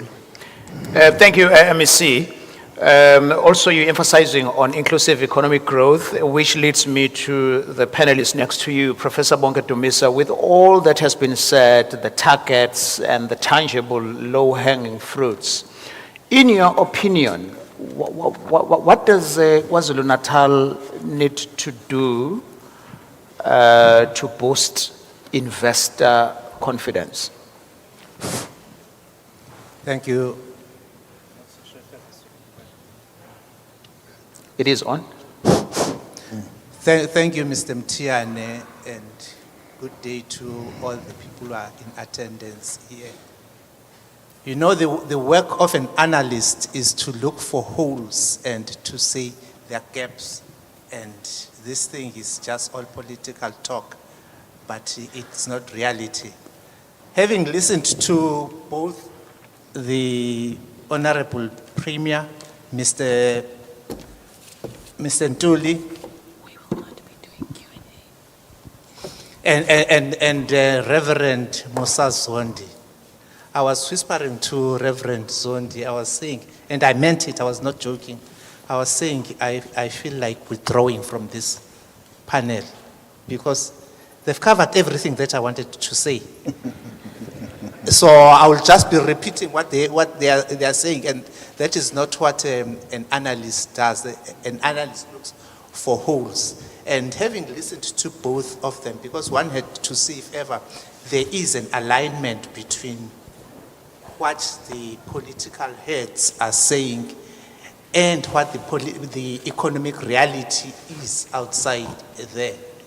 And it was all aligned. I mean, listening to the Premier talking about what is happening infrastructure-wise. Because one major thing I was going to mention was that we need to make sure then that our priorities in KwaZulu-Natal are in line with the national priorities, and infrastructural development is at the top of whatever the South African provinces are doing. So at this particular point in time, there's nothing that I can really fault with the manner in which they enthusiastically said what is happening in this province. I would have been happy if ever there's something I could criticize. It makes an analyst very relevant if you criticize. All right, no, thank you so much, Professor Dumisa. I must also warn you then, the man you were confiding to cannot betray your confidentiality, because as a man of the cloth, we go to him to make confessions. So how dare you announce it that you had a private conversation with him and you expect him to keep it as Fubensake. Let's move now to Mr. Manyati from African Bank. Listening to all what is being said, the plans and the initiatives that the provincial government sets to do, what can financial institutions like African Bank do to support this? You have the province here, the leadership at local level, and then even the MEC responsible for local government is talking about crime management as one of the key drivers. But in your view, any models that would align with these initiatives from the province? Thank you, Mr. Mtiani. The reason we here and continue to be part of this conference is because we get to meet entrepreneurs who have got great ideas, but that will require capital. Our sponsorship is not just to be associated with the conference and just ends there. So there's quite a bit of investment that we do, that we make in KZN in particular. I'll talk about that. I initially referred to the retail developments that we've done. That's quite a bit. And we did those in communities that did not have these facilities. It gives them opportunities not only to the anchor tenants, but to the local businesses, the line shops that you find in the shopping centers. It is also important for us to make sure that we understand exactly what the Premier and the MECs were talking about. What exactly is the agenda of government in KZN, and how can we, behind that, work with the various areas? For instance, MEC, we went to see Azemvelo, and we were discussing opportunities for possible concessioning of some of the properties.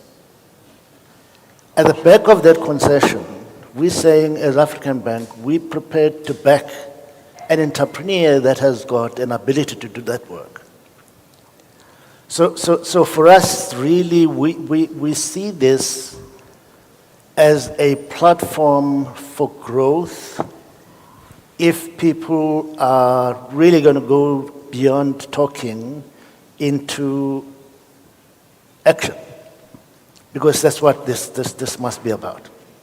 So we find this as a very, very solid platform, not only to engage the leadership, but to engage the entrepreneurs, to get to know what exactly the plans are, and to line ourselves up to support by funding those opportunities that's come out of here. Yeah. Interesting. I'll come back to the MEC for Economic Development, Tourism and Environmental Affairs. We talk inclusive growth. Any success, I heard you mention there's a quote in your speech that you highlighted that strive for collaboration over competition. In this instance, Mr. Manyati, they offer finance to SMMEs. You have public entities within your portfolio that does the same. So far, are there any opportunities for growth that you collaborate instead of competing in terms of how you offer funding as both private and public? Well, yes, there is, but resources are posited within the government domain may not be enough, which is why we reach out to the public, to the private sector. Even though, of course, we leverage funding that is within the confines of what we call the public sector investments or funding institutions, the DFIs, your PICs, your Industrial Development Corporation, but hand in hand, some projects, for example, that have emerged in KwaZulu-Natal are not only financed primarily by the private sector alone. It's a collaborative effort between the private sector, between public sector funding institutions. So there is that collaboration. You see, what we are looking forward to is that no one actually is left behind. That is why we speak about inclusivity. We are here at the ICC. It's a top-notch venue. We've got captains of industry here. But actually, the inclusivity would be a hollow statement if I don't think about people in the rural areas, in the townships, in the backwaters of our country.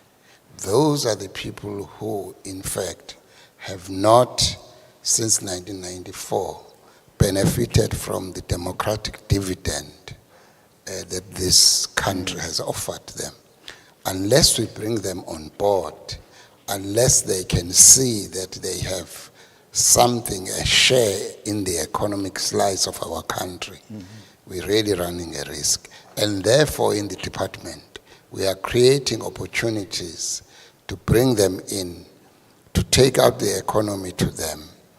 I also, in your earlier question, forgot to mention that we also have got infrastructure to encourage businesses and private sector to come, whether foreign or domestic, to invest. We've got SEZ, special economic zones, such as the Dube trade port here, the Richards Bay Industrial Development Zone. Wherever I travel in the country, everybody in the country says, we want to come to KwaZulu-Natal and learn how you are able to conduct such successful special economic zones, such as you have in KwaZulu-Natal. So KwaZulu-Natal is leading on that score. Yes, thank you so much, MEC. I'm going to move to your colleague, MEC Buthelezi. The issue of access to land, we do know that in terms of the competencies and the functionalities of our municipalities, we cannot complete a discussion around investment having not mentioned the issue of access to land. We know that the country is currently in medial stages of land reform. So at this stage, when we talk investment and we talk at these developments and the sectors that you highlight, depending on the strength of each of our 11 districts, where are we as the province in terms of identifying land as a fertile opportunity for such investment? Well, Mr. Mtiane, everything rises and falls on leadership. And when it comes to land, the provincial government has become very innovative. What the Premier did a few months ago was to bring in Ngonyama Trust under one roof, brought all the municipalities, and brought the state land through Department of Public Works, so that we firstly categorize the land from agriculture to residential to communal, and then from there to partner with the private sector. For example, the big telecommunications companies could not roll out towers for the last 10 years. But through this collaboration of everyone under one roof, they are now rolling out 300 towers in KwaZulu-Natal from as far as the north, Mkhanyakude, to the south. So we need to approach land in a very unique way in KwaZulu-Natal because it's the only province where the land ownership model is unique. But linked to that is to link the township and rural economy, just as MEC Zondi has said, into the formal economy. What conferences like this do is to strengthen the formal economy. Ours is to ensure that now we make the linkages between the township economy, the rural economy, so that everyone is part of this vision which the provincial government is trying to execute in KwaZulu-Natal. Thank you so much, MEC. Professor Bonkek Dumisa, we're heading to the local government elections, and then from last year to now, when you talk economic growth, you talk investment opportunities as well, there's no way you can exclude the question or concerns about the stability of the very government that is convincing us to come and invest. If you were to advise the government of provincial unity, the Premier did allude to, what are some of the risk or volatile areas that would impede on this noble goal we are all looking forward to? I'm happy you've put it the way you've done, because people do not just listen to politicians saying what they want to say and say, okay, this is the way. They listen to them and say, does it make sense to us? And I did, and I was not in any way trying to patronize the Honorable Premier of KwaZulu-Natal, Ubaba Ntuli, and the Reverend Musa Zondi when I said, they said everything that I wanted to say. Because when they are talking about inclusivity, they are not talking about inclusivity, which when you look at it, you say, no, this is not the same thing that I heard from another person who comes from another political party. So you are quite right. When they are talking about KwaZulu-Natal, they must say, this is what is happening in KwaZulu-Natal, and everyone is benefiting from it or is likely to benefit from it. But if ever what they are saying is not coherent with what we've heard somewhere else, then they may say it for political reasons because they want to get political votes, but it is not going to be in the interest of the people of KwaZulu-Natal. Let me take what Umzala wami here, the Reverend Telezi has just said about some of the things they've done to make sure then that land ownership or land access is very relevant for all. I hope, as Reverend Telezi is saying that as an MEC for Kokta, he must keep in mind, because the people of Umlazi, I'm a Gumfano Simlazi, or a Cleveland's location, what they want to hear from the government is that the piece of paper that they get is going to be as equally relevant when they want something which will be a collateral as what I get in the next place that I move from Umlazi, because it's not yet the case. And hence, some people who are very politically inclined say there is redlining against black townships, whereas it's not necessarily a question of the financial institutions redlining those places, but they are saying the piece of paper you're giving me is not a good collateral enough for me to give you the millions that you want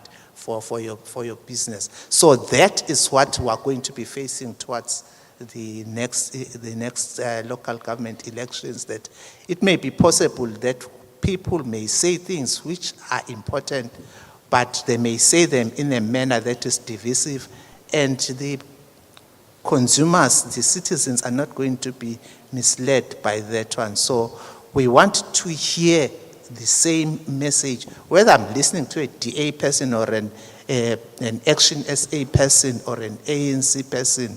When it comes to economic development, people must say what makes sense, not just to simply, because it may be easy for MEC Zondi to say things which are going to please and get a big applause from the workers, government workers, and only to find that very same thing may be destroying the financial base of the provincial government. All right, no, thank you. Mr. Manyati from African Bank, I would like to get your perspective on some of the innovative ways for accessing credit in some priority areas.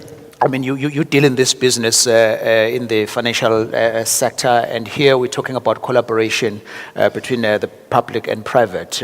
So in this forum, where all eyes are on how do we have our hands on deck, in your view?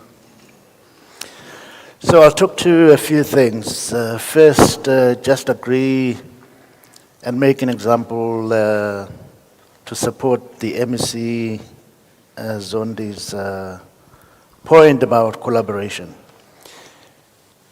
The investment that we made in Club Med, we brought in IDC with us, so we're co-investors and co-funders. So we are very keen to work and will continue to look for opportunities to work with departments such as he's mentioned. But then let's talk back to access to credit. How do we think about it? So one of the biggest stumbling blocks for many of our people is this collateral the Prof is talking about. Our view is that an approach must be first the entrepreneur. How credible is the entrepreneur and how credible is the plan? How solid is the business that they run? Look at that first and not the balance sheet of a person. Because as black people, many of us, we don't have trust funds that were left by parents because our parents were themselves disadvantaged. So if we continue to follow the approach that is traditional, all we're going to do is not get rid of this level of disadvantage that is in the black communities, because you're just going to continue with what has happened in the past. So for you to undo that, you've got to think differently. So we're saying that the second piece is, it's very interesting when you want funding for many of these projects, the bigger the project is, the more accessible money is. It's very funny. That's why we position ourselves as what we call a middle of the pyramid bank. We're not so much interested in the multinationals and the listed, because those are chased by capital. And yet, as you go down the pyramid, we have less and less capital. Even worse, when your business is below $1 million. That's the biggest gap we find in the market. And we're working on different plans, one of which is we already have, we are aligned actually, when you talk about the rural economy and the township economy, we are saying, how do we approach those in a manner that somewhat formalizes them, in a manner that leverages some of the properties they already have. I mean, you've got, if you formalized, for instance, in townships, you've properly formalized the so-called spaza shops, properly formalize those, and make sure that they deliver, and they have the advantage actually of this bulk buying and breaking their own so that they can be in charge of margins. But we are too fragmented in the townships at the moment. So we are saying, how do we work with the spaza shops in the townships, or the traders in the townships, and make sure that we improve their access to credit. And we have done quite a few already. And I'm looking forward to us getting opportunities to begin MLAs, to begin to do that MLAs, to begin to do that Guamash and other townships that we have. And work with the likes Don't forget the rural municipalities, because Yes. Umlazi and Wamashu, they are in one metro. Please. I was going to say, working with the MEC of Kokta and really understanding what the priorities are in the rural areas and how we can actually engage and cooperate Sure. in those. Yeah. Thank you so much. Ladies and gentlemen, we have to wrap up now. Remember, there are other panel discussions which would be pertinent to what the investment conference is all about. I have to thank our panelists, Reverend Musa Zondi, the MEC from Economic Development, Tourism and Environmental Affairs, Asimshayele Ihlombe. We also thank the MEC for Cocktail, Reverend Thulasizwe Buthelezi. Professor Bonke Dumisa, our economist, as well as the Chief Executive Officer for Commercial and Business at African Bank, Mr. Manyati. Thank you. Thank you, gentlemen. Yes, yes, thank you so much. Siyabonga, siyabonga. Siyabonga, Sheikh. Sorry, thanks.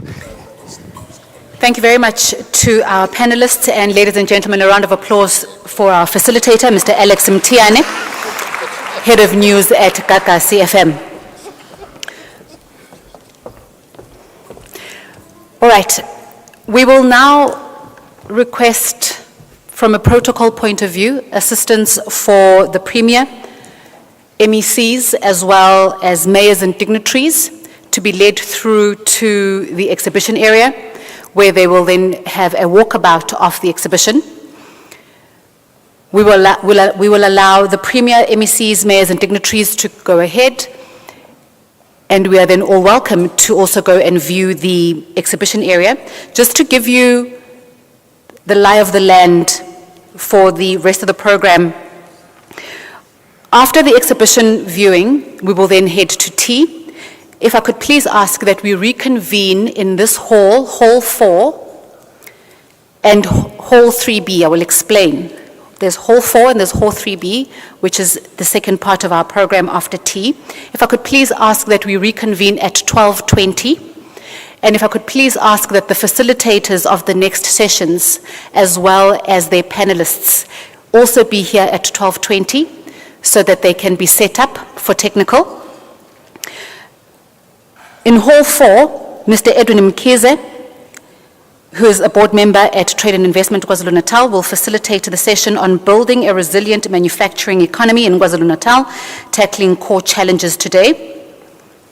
We will convene at 12:20. The session will commence at exactly 12:30. And in Hall 3B, Professor Thandinzama, TIKZN Board Deputy Chairperson, will then facilitate the session, Tourism as a Strategic Lever for Trade, Investment and Economic Growth. That will also be at 12:30. Those sessions will run parallel. So if I could please ask that for those who are interested in attending the session in Hall 4, be here at 12:20, please. And for those who will be attending the session in Hall 3B, if you can convene there at 12:20 as well. Those panel discussions will run for an hour. So from 12:30 until 13:30. At 13:30, we will then break for lunch. That will be in Hall 5 and 6. And we will then reconvene at the World Stage at 14:30.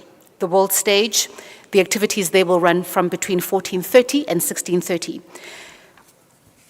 For those who are invited into the deal room, they do know where they need to be, and that will be at 14:30 as well. So immediately after lunch, the deal room. So the deal room will run parallel to the World Stage. So those who have been invited, you do know where you need to be. Your invitation has been sent through to you, and that information has been communicated.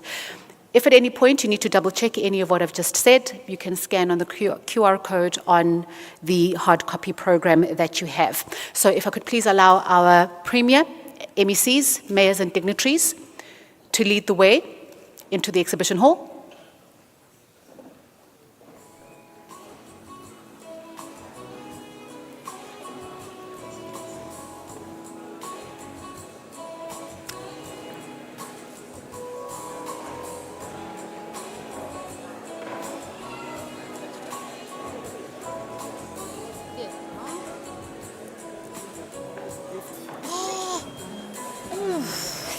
Shibbit.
Mr. Mawoto Mulefane to make his way to the front if he is in the room.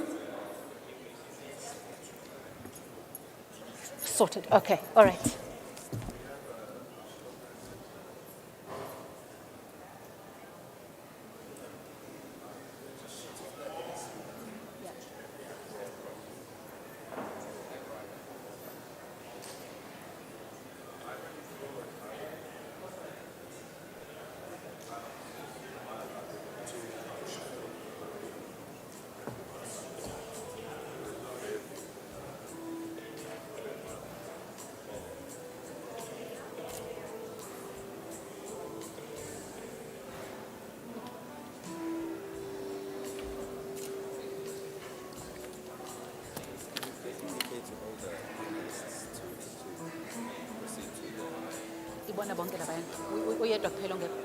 You've already mic'd the two, and then it's just one.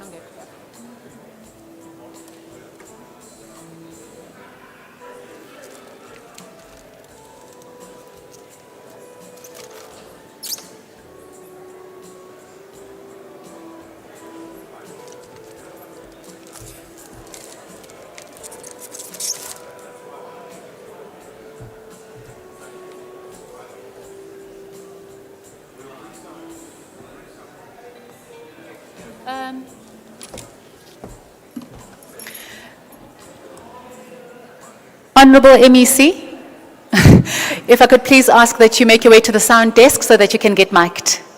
Thank you very much.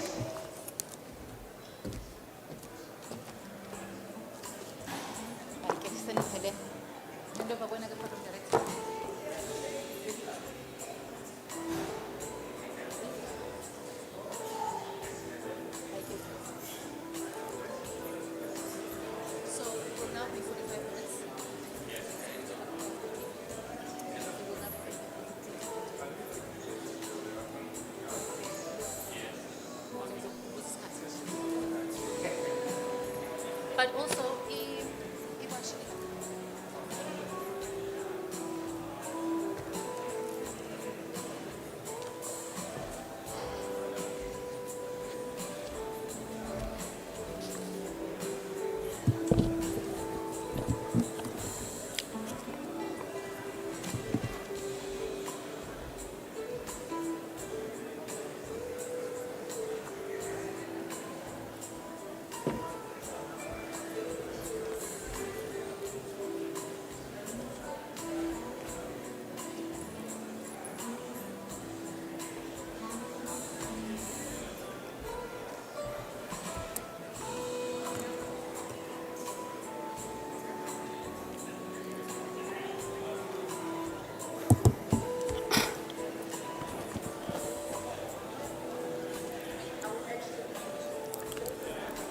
Good afternoon, everyone. May we request our panelists and Ms. Tony from the Brand SACO the manager from the Brand SA Office of the CEO to come front, and all the panelists. Can we request all of them to take their seat at the stage? And while we are doing that, can we also request the TIKZN marshals to inform the participants here in this session to make their way in so that we can start our session. We are a little bit behind time. We are 10 minutes behind our time. And therefore, we may put ourselves under pressure if we don't start immediately. CEO.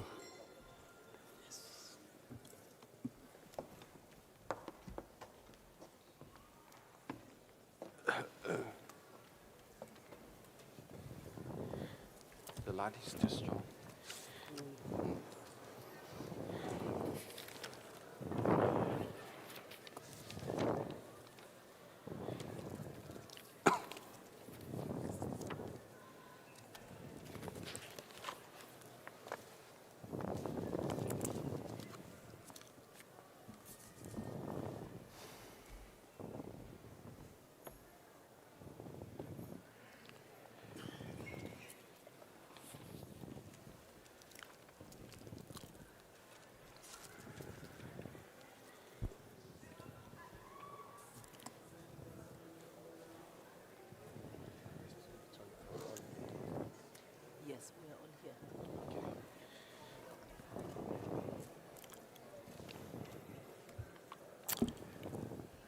Because of time,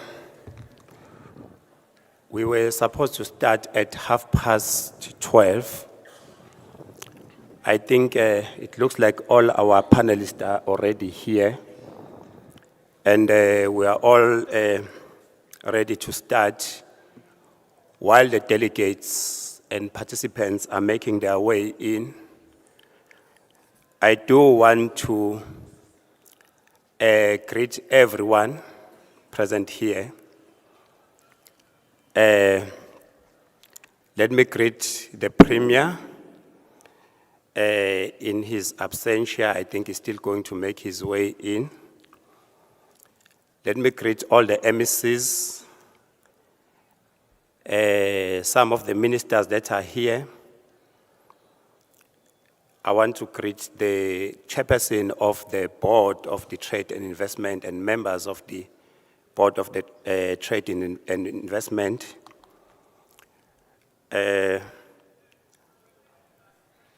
We also want to observe that here there are also members of the various portfolio committees of the legislature that are here. The Police Commissioner General Mkwanazi, the esteemed colleagues and partners in the development sphere.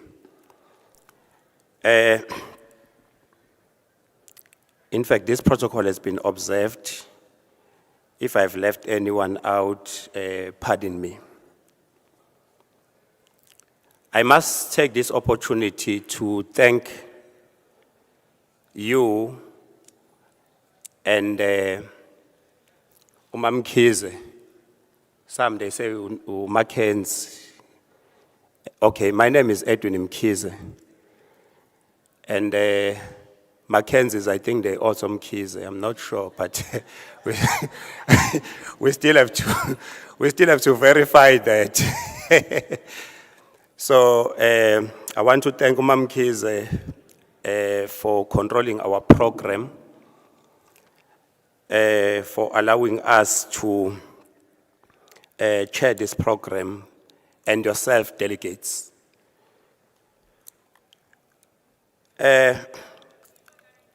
I must say, maybe just a few words, that as we gather here today, dealing with a very pertinent and important question of how we build a resilient manufacturing economy in Kwazulu-Natal. Manufacturing as a key word. We want to indicate that while you are doing that, we must confront a sobering truth. That South Africa continues to export the very raw material that should be feeding our own factories. According to the statistics, which some of you at your own space you can check, in 2023,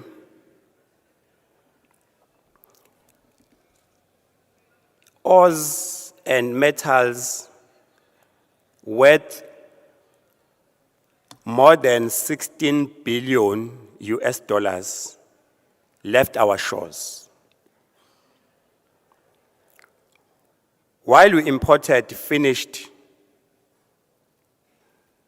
machinery and electronics exceeding 20 billion US dollars. So export raw materials, we import finished goods at a high cost. I think that's the point. Each ship that leaves our ports with unprocessed minerals is a missed opportunity for local value addition, industrial jobs, and inclusive growth. Kwazulu-Natal remains our country's second largest manufacturing hub, responsible for nearly a third of South Africa's manufacturing exports and around 20% of provincial employment. Yet, this vital sector is under strain from infrastructure backlogs, and also to volatile global markets. When I talk about volatile global markets, I think the panelists that we have, we also have Toyota here. And currently, we are uncertain about what's going to be the outcome of the AGOA and what impact it's going to have, having been imposed with 30% trade tariffs. So those are some of the, what you call the global markets volatility. And also limited diversification. But countries like Korea and Malaysia have proved that if raw material is converted into finished goods, the fragile economy can be turned into industrial powerhouse. Those are some of the lessons that we need to learn. And therefore, without wasting time for our panelists, Ms. Tozi, I do want to say that our task today is clear, is to re-industrialize with purpose, to turn our raw materials into finished products, to invest in skills and innovation, and to build competitive industries that anchor jobs here at home. And when we talk about building jobs, we do want to emphasize the point of building quality jobs. Our experts here and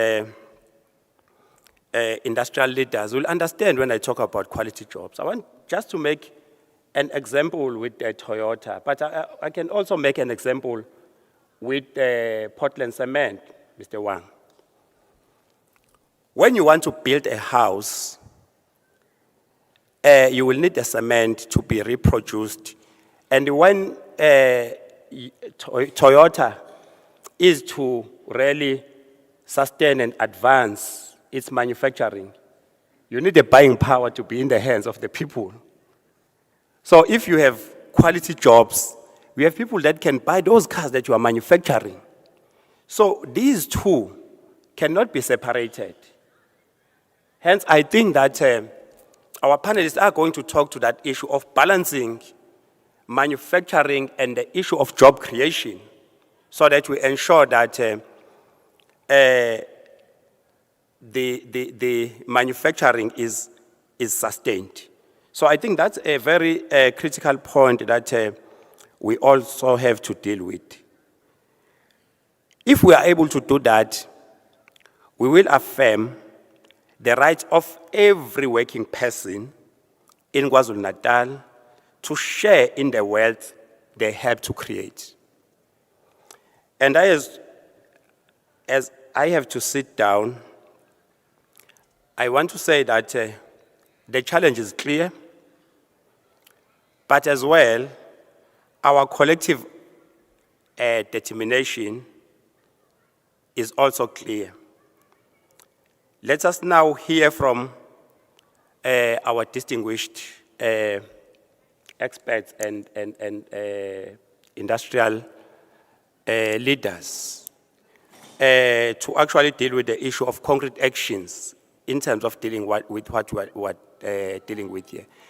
I do want us to understand our audience and our platform. Here you have people who are investors, who have come to put money, they are going to be introduced. But as well, you have SMMEs and cooperatives, people who stand to benefit in the value chain. And we must deal with the issue of, well, if we are to build a resilient economy, how do we make sure that the issue of the value chain, from those, what you call the well-established manufacturers, but how those that stand to benefit and also participate in the creation of the economy and also creation of jobs, how the issue of the value chain really we should deal with, because I think we need to be holistic. At this point, I want to take this opportunity to hand over to our facilitator, Miss Tony, or Miss Tony. Yeah, Tony, you know I'm Zulu, my tongue is very hard. So it's Tony.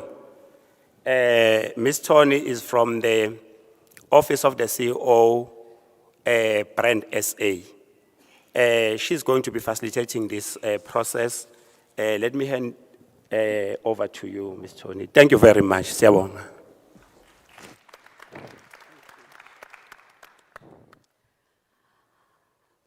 Good afternoon. I think it's probably after 12. Good afternoon. As the program director earlier on said, Mkhize Manju Mackenzie, as we've heard, I stand on her protocol, Mr. Mkhize, and being from Brand South Africa, perhaps before I introduce our esteemed panelists, I would just like to share the significance or a thought starter of the significance of the work that we are immersed in nation branding to position South Africa as an attractive and competitive destination for FDI as well as for investment. Research has shown us that there is a link between the nation brand value as well as manufacturing. And I'll bring back to this province, manufacturing is key, important and significant in the economy of Kwazulu-Natal as a province. And we also have what has been mentioned, our economy being very much challenged by the skewed imbalance between the export of raw materials and the import of finished product. And this is part of what has ignited some conversations, especially on mineral beneficiation, as well as the need, the dire need, might I add, for localization. We also have the aspect of markets that are very important, trading partners, China being our biggest trading partner. But even then, the current status quo is that the relationship really favors China's exports into South Africa, and we would like to achieve a balance of that in terms of what we export as an economy. KZN has already been mentioned that it's the second largest manufacturing sector in the country as an economy, and that it produces almost a third of South Africa's manufacturing exports. So without going further into some of what has already been spoken to in detail, I would like to acknowledge and thank our panelists first. I know time always runs out, and often justice is not done to expressing gratitude for your time and insights into driving this conversation. And so, as we will be unpacking in different areas as well as challenges in this discussion, allow me then to introduce our MSc for Public Works, Mr. Mayor. Thank you for being with us. Mr. Wang, the CEO for, and I will butcher this, so first I have to ask for your grace to forgive me. Washington Cement. NPC Cement. NPC, let's stick to NPC, that's the acquisition that is recent. And I would also like to introduce Mr. Molefane, who is the Special Advisor for the Minister of the Department of Trade, Industry and Competition at a national level. And Mr. Hafaji, who is the Senior Vice President of Toyota South Africa. Thank you very much, gentlemen. Indeed, I feel like the rose sitting up here alongside yourselves. So, MEC, perhaps to start with yourself, I would like to find out what the measures are that are in place from a provincial government level that will help guarantee infrastructure sustainability, as well as safeguard the province's business and investment assets. And I think that's something quite often very much on the mind of investors, all, if not most. Yeah. Absolutely, and thank you so much. You know, I often say to my department, and I'll paraphrase it a bit later on, that, you know, our department is not the ones that teaches the children or gives birth to the babies, but we're the ones that provide the school classrooms. And it's the same with manufacturing. We're not the ones that build the cars or make the cement, but we're the ones that make sure that the infrastructure is in place for all of that to happen. But we have a very important role to ensure that also the investment is kept safe from an infrastructure point of view. And one thing that we feel very passionate about and has been working quite hard on as a provincial government and as a department is the fact that the adverse weather patterns that we've seen. KwaZulu-Natal is the hardest hit of all 9 provinces when it comes to climate change. And I know my colleagues from Toyota suffered quite severely from the 2022 floods and later floods. And KwaZulu-Natal has been very far behind in what we call flood defenses and providing what we climate resilient infrastructure.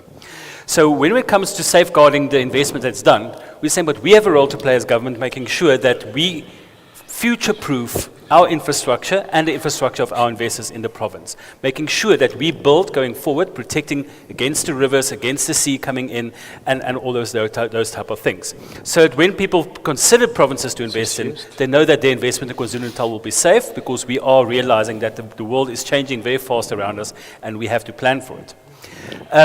The other major factor that we're looking at is to change the way that we build our infrastructure within the province. And not only for climate, but for various other things as well. We need to build climate resilient, as I said.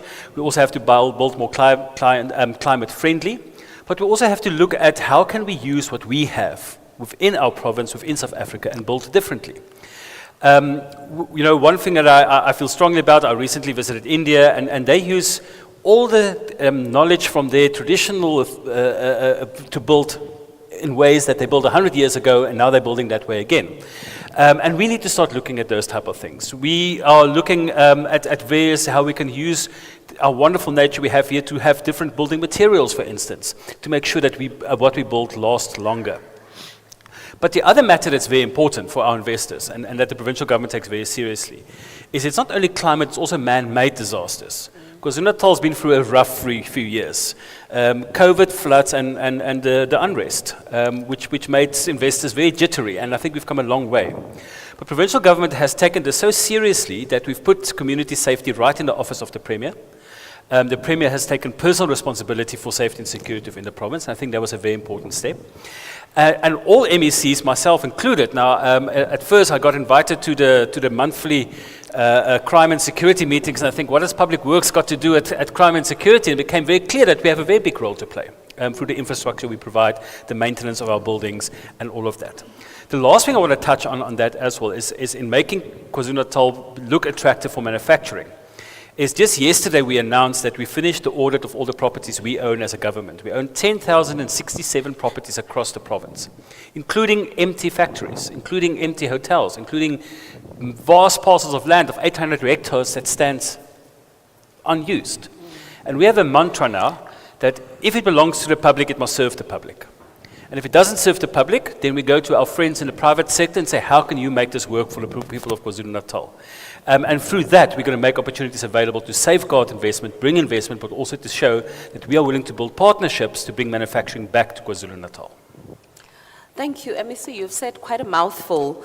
And in fact, I was going to ask you about that later, but because you've said it earlier, I'm going to ask Mr. Wang for you to come in and speak to the sustainability, because I know your business is very much concerned, not only back in China, but we also have an interest to know what is the efforts and technology that you are using to implement that which is done so well in the manufacturing sector, in your business specifically in China, because you are very well known for the sustainable practices and the green models that you use. Are you implementing those here? Okay, I think they say before I answer, madam, before I answer your question, I would like to extend my thanks to, to the support from the government, especially from the Premier, himself, let's say. I would like to say, in the past, let's say 1.5 years, let's say MPC, we have finished the expansion project. So it's a 1 billion investment, to modernize the polyshepstone plant there. I think in 9 months, in South Africa, if we talk about the project, I think let's say it's going to continue forever, But you see, to respond, what Premier said, this morning, we say we should translate the talk into outcome. I think they say, I do appreciate such support from the government to have such the fast. Maybe let's say in the next 5 or 10 years, the MPC expansion project, so could be let's say would be the fastest project. So we can finish it in 9 months. So that's I would like to extend my thank you to all South Africans, let's say the government, the mayors, the communities, support to have such, let's say, a project done in such, 9 months. And then come back to the question, I think, let's say, Huaxin is quite, let's say, international, building materials group. We have more than 13 countries, the overseas operations, in Middle East. In Africa. So in Africa, we have 7 countries operation. I think, let's say, in terms of such, innovation, or we say the competitiveness of the business, I would like to say. So Huaxin, I think nowadays the cement is no more a traditional cement, manufacturing, industry anymore. So I just want to let's say to share a point, let's say raise a question. When we finish let's say the meeting, so when we finish today's meeting, so when we leave the room, so we are going to leave a lot of bottoms in this. So what do we do? How do we handle with such bottles, plastic, the waste?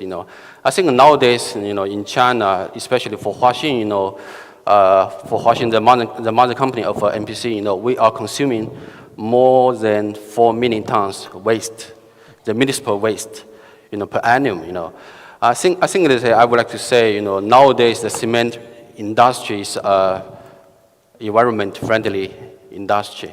So when we, let's say, develop let's say, grow our business, we should also think about such, like, sustainability, cost, effective, let's say, I think, let's say, come back to MPC, I would like to share with you, since I, let's say, become the CEO of the MPC, so I introduced a lot of, let's say, the green project. Like, last year we finished the shredded tire project. So you see, we are generating a lot of tires. We have, let's say, the senior VP from Toyota. You see, let's say, for the trucks, for the vehicles, we are generating a lot of the waste tires. But I can tell you, nowadays in MPC plant, we are consuming, 4 tons per hour the waste tires. We crush it, we cut the tires, the whole tire into pieces, and we burn it in to produce the clinker. I think, let's say, it's not only, let's say, to help the government to tackle with such headache issue like the waste. How do the government manage the waste? But also to help the company like industry like MPC to replace the fossil fuel like the coal to reduce the cost. I think, let's say, to answer your questions, like, so, like, what the MEC said, we can't continue our business like, 100 years ago, just the copy paste, continue it, forever. So we still have a lot of new, let's say, technologies we need to implement in our business to improve our, let's say, the competitiveness, and also to bring, let's say, the benefit to the, let's say, our, let's say, environment. So that's my answer, to the question. Yeah.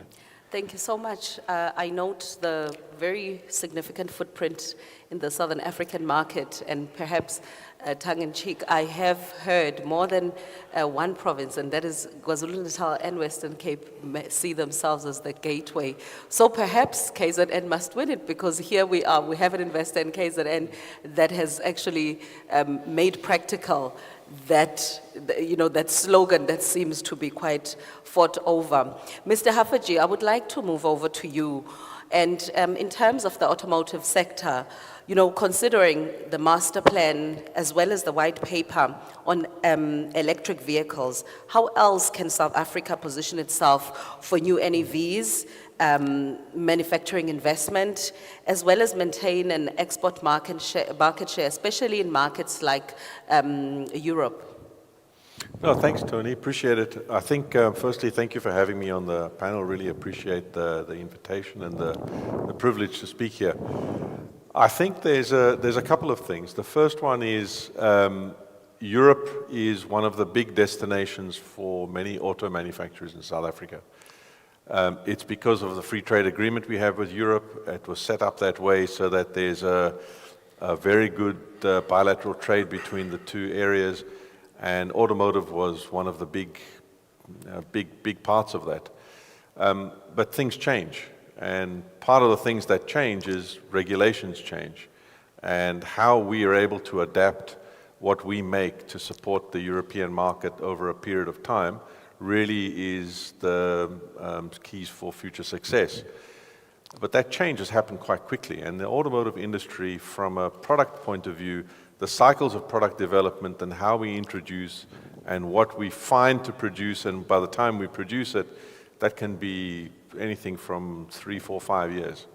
And in that period of understanding that regulation change, we can very often find ourselves on the back foot. Thankfully, most of the auto manufacturers in South Africa have done a really good job of adapting to the regulations that are coming out. So if I think of our colleagues in the industry, most of them have done a really good job and have maintained very good export volumes throughout. I think the only, let's say, fly in that ointment is AGOA and the US tariffs, which have caused probably some distress to probably one of the manufacturers. The others have adapted in one way or another. But with some extension and some further review of how that works, I'm sure there's a solution for that in the future. From our point of view, Toyota probably manufactures 130,000, 140,000 cars a year. The IMV, which is the Hilux, our biggest volume manufacturing product, 40% of that goes to Europe, 20% of that goes to the African continent, and about 40% comes into, let's say, the South African Customs Union. A majority of that's in South Africa. So we have quite a big exposure to Europe as well. And so how we adapt to European regulations is also important for us, and that's what we're going through at the moment. We need to do a few things to maintain our relevance. One of them is we still need big volume in South Africa. If we lose volume in South Africa as our home base, it becomes a problem. So the percentage of models we make and sell in South Africa still needs to be high. Unfortunately, that's declined over the years, and that's partly because we need to have a reformation of the policy around how vehicles are built in the country. So APDP, which is the version of what we have, we're on APDP2. APDP3 needs to be in play, but we've had a lot of delays in how we get there. So we need to get APDP3 back on track again. And there's some short-term interventions the government knows about that they need to also put in place. On top of that, localization plays a huge role in that, because we've got to be able to not just bring technology into South Africa, but we've got to be able to shorten the supply chains that we have with other countries so that we can do as much as we can here and do and fulfill our obligation to suppliers and society so that we are able to build economies here that are able to support our factory. So that's a big effort for us. We currently support about 40,000 direct jobs in Toyota, between the 8,000 to 10,000 jobs and contractors, permanents and contractors we have in our own company, plus about 30-odd thousand supplier out of the 96 tier 1 suppliers we have.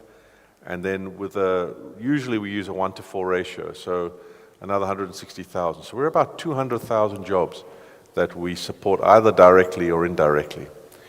And I read the stat the other day. Our business planning team worked out over the last years the average of tax contribution we have to the country. It's an incredible statistic. We pay and we generate about 1% of the country's tax base, Toyota, South Africa. It's an incredible number. That's the size and scale of what automotive does. It's a catalyst for transfer of IP into the country, and it's a catalyst for skills development as well. So one of the things that we really need to consider in KZN, because I believe KZN is probably the best potential province in the country, is how do we develop an automotive strategy here that makes this province not just a province for Toyota, but a province for other OEMs as well. We really believe that's a big potential for us.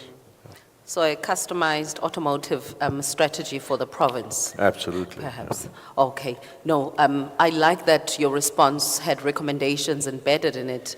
And I think you are one having a conversation with one of the key and strategic political principles to really be the voice and advocate for some of those recommendations that are required as well. I would like to move to you, Mr. Molefane, from a DTIC perspective.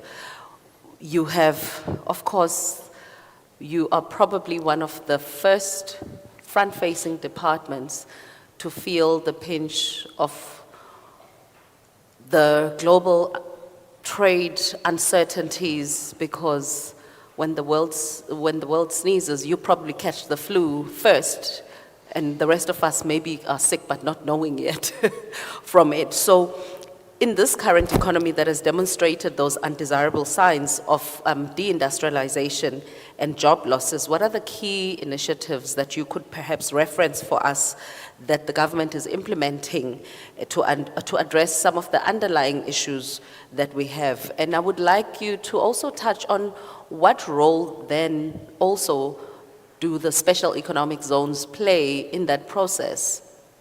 No, thanks. And I think I must just start off by agreeing with the colleague from Toyota SA that KZN province is engine for growth for the entire South Africa because it's our biggest strategic area in terms of exports, given the biggest ports that we have here, but also is a gateway to the rest of the world insofar as the South African exports.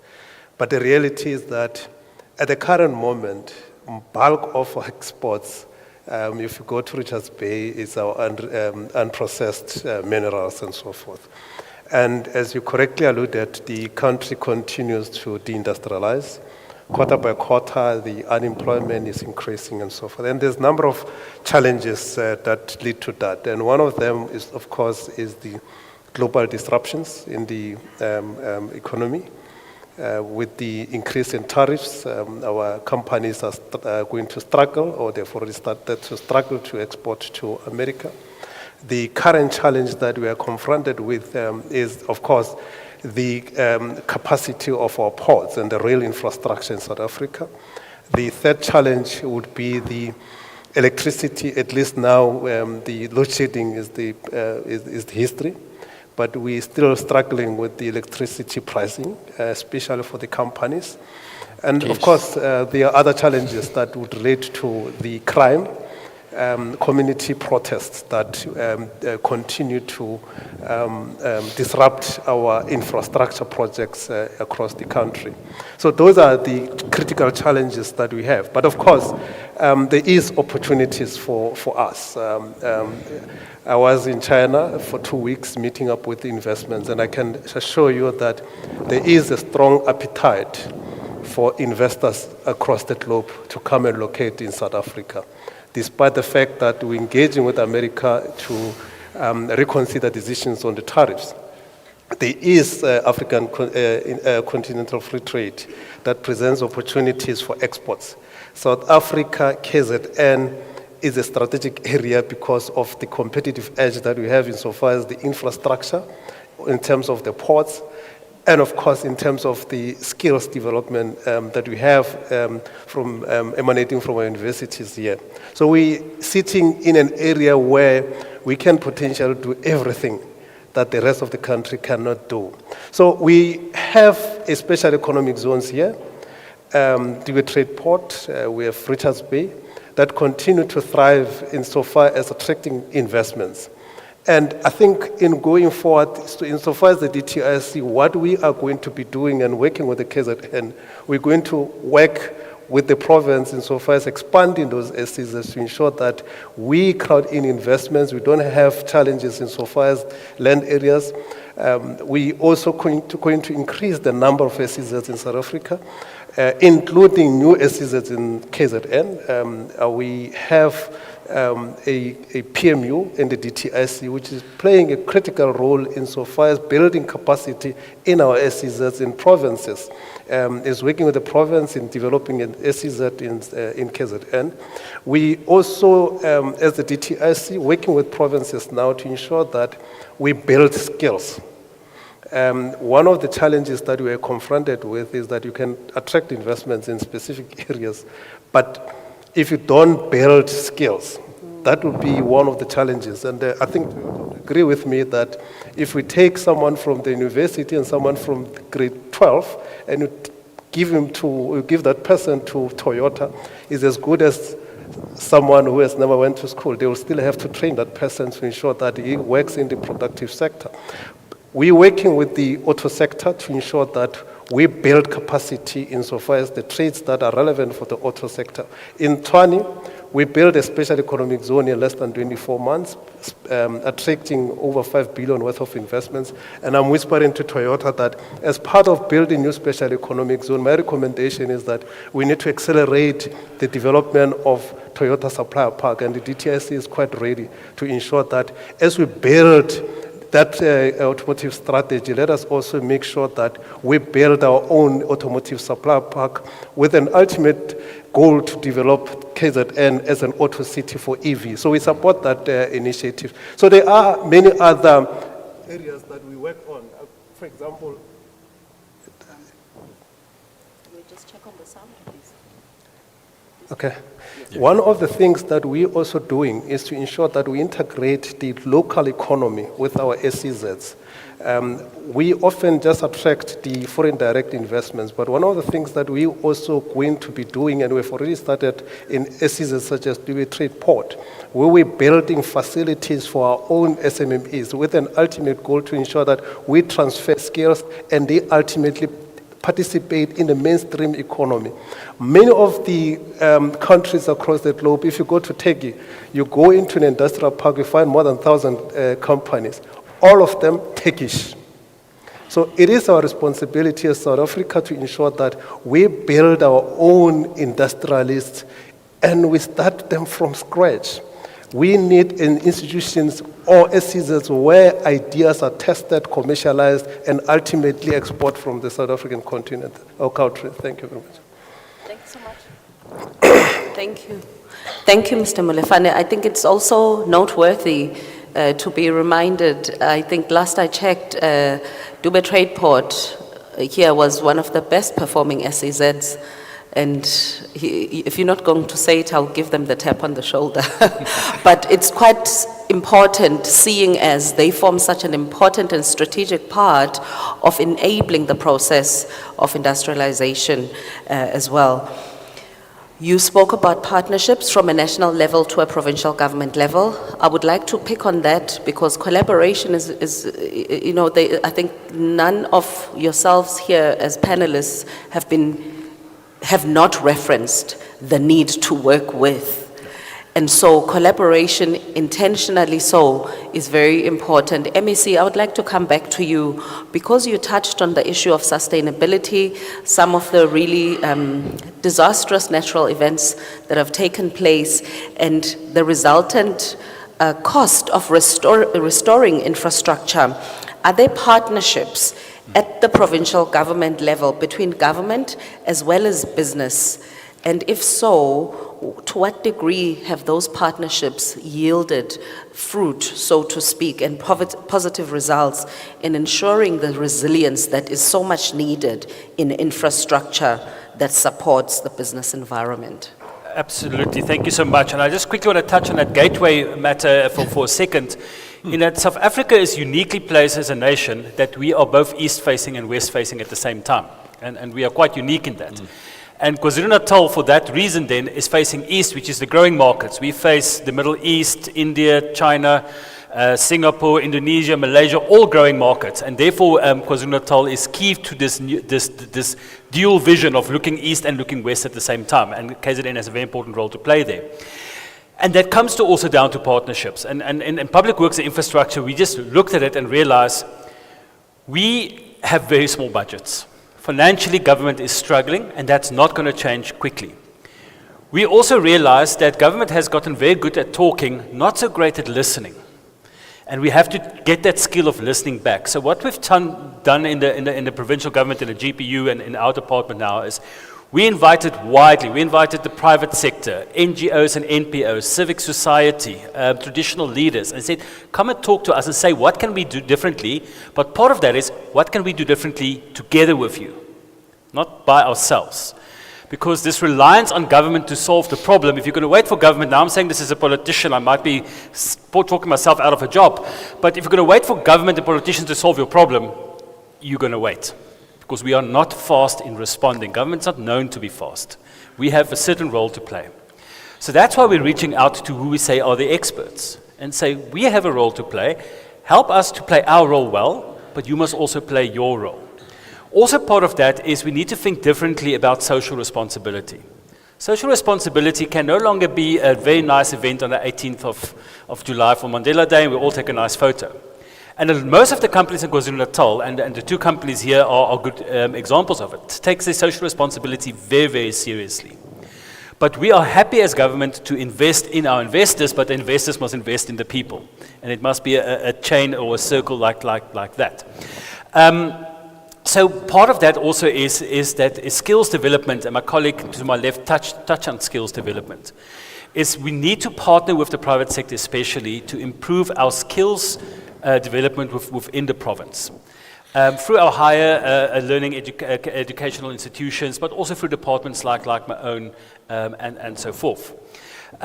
So I think that idea of government realizing, and my colleague MEC Zondi said that in the opening remarks, not the one that's supposed to be creating the jobs. We can't have a country where 2 million people work for the government. That's not sustainable.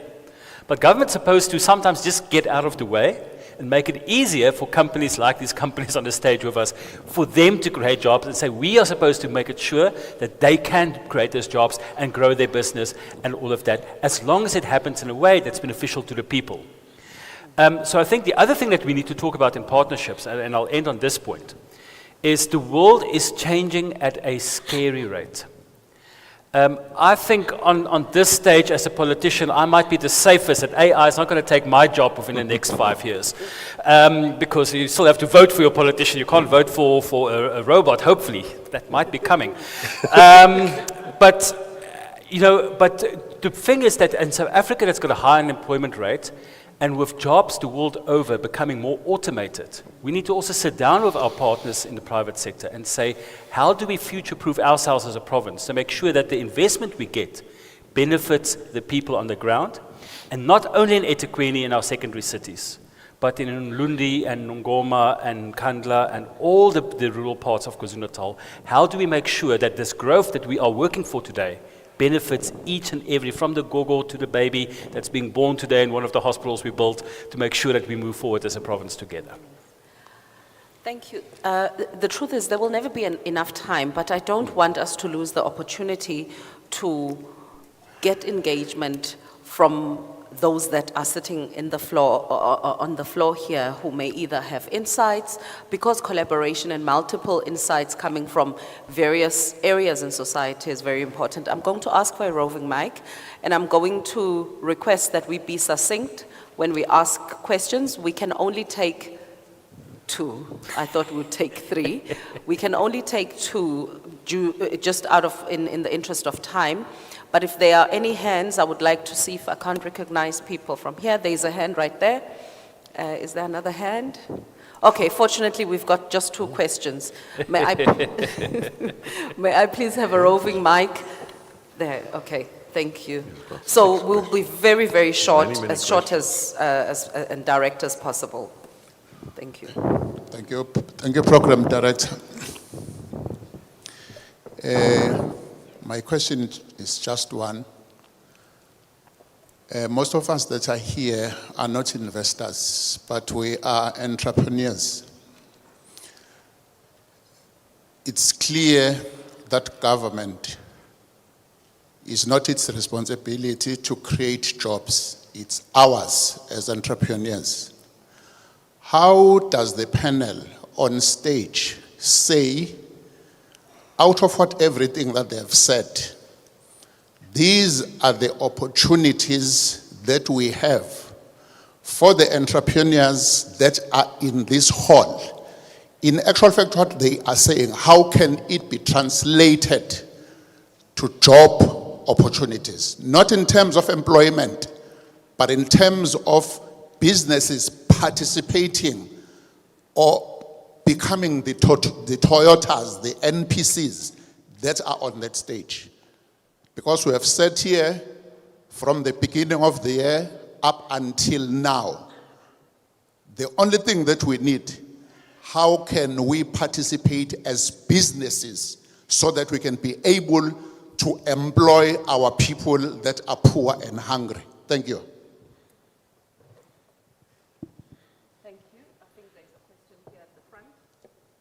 As well.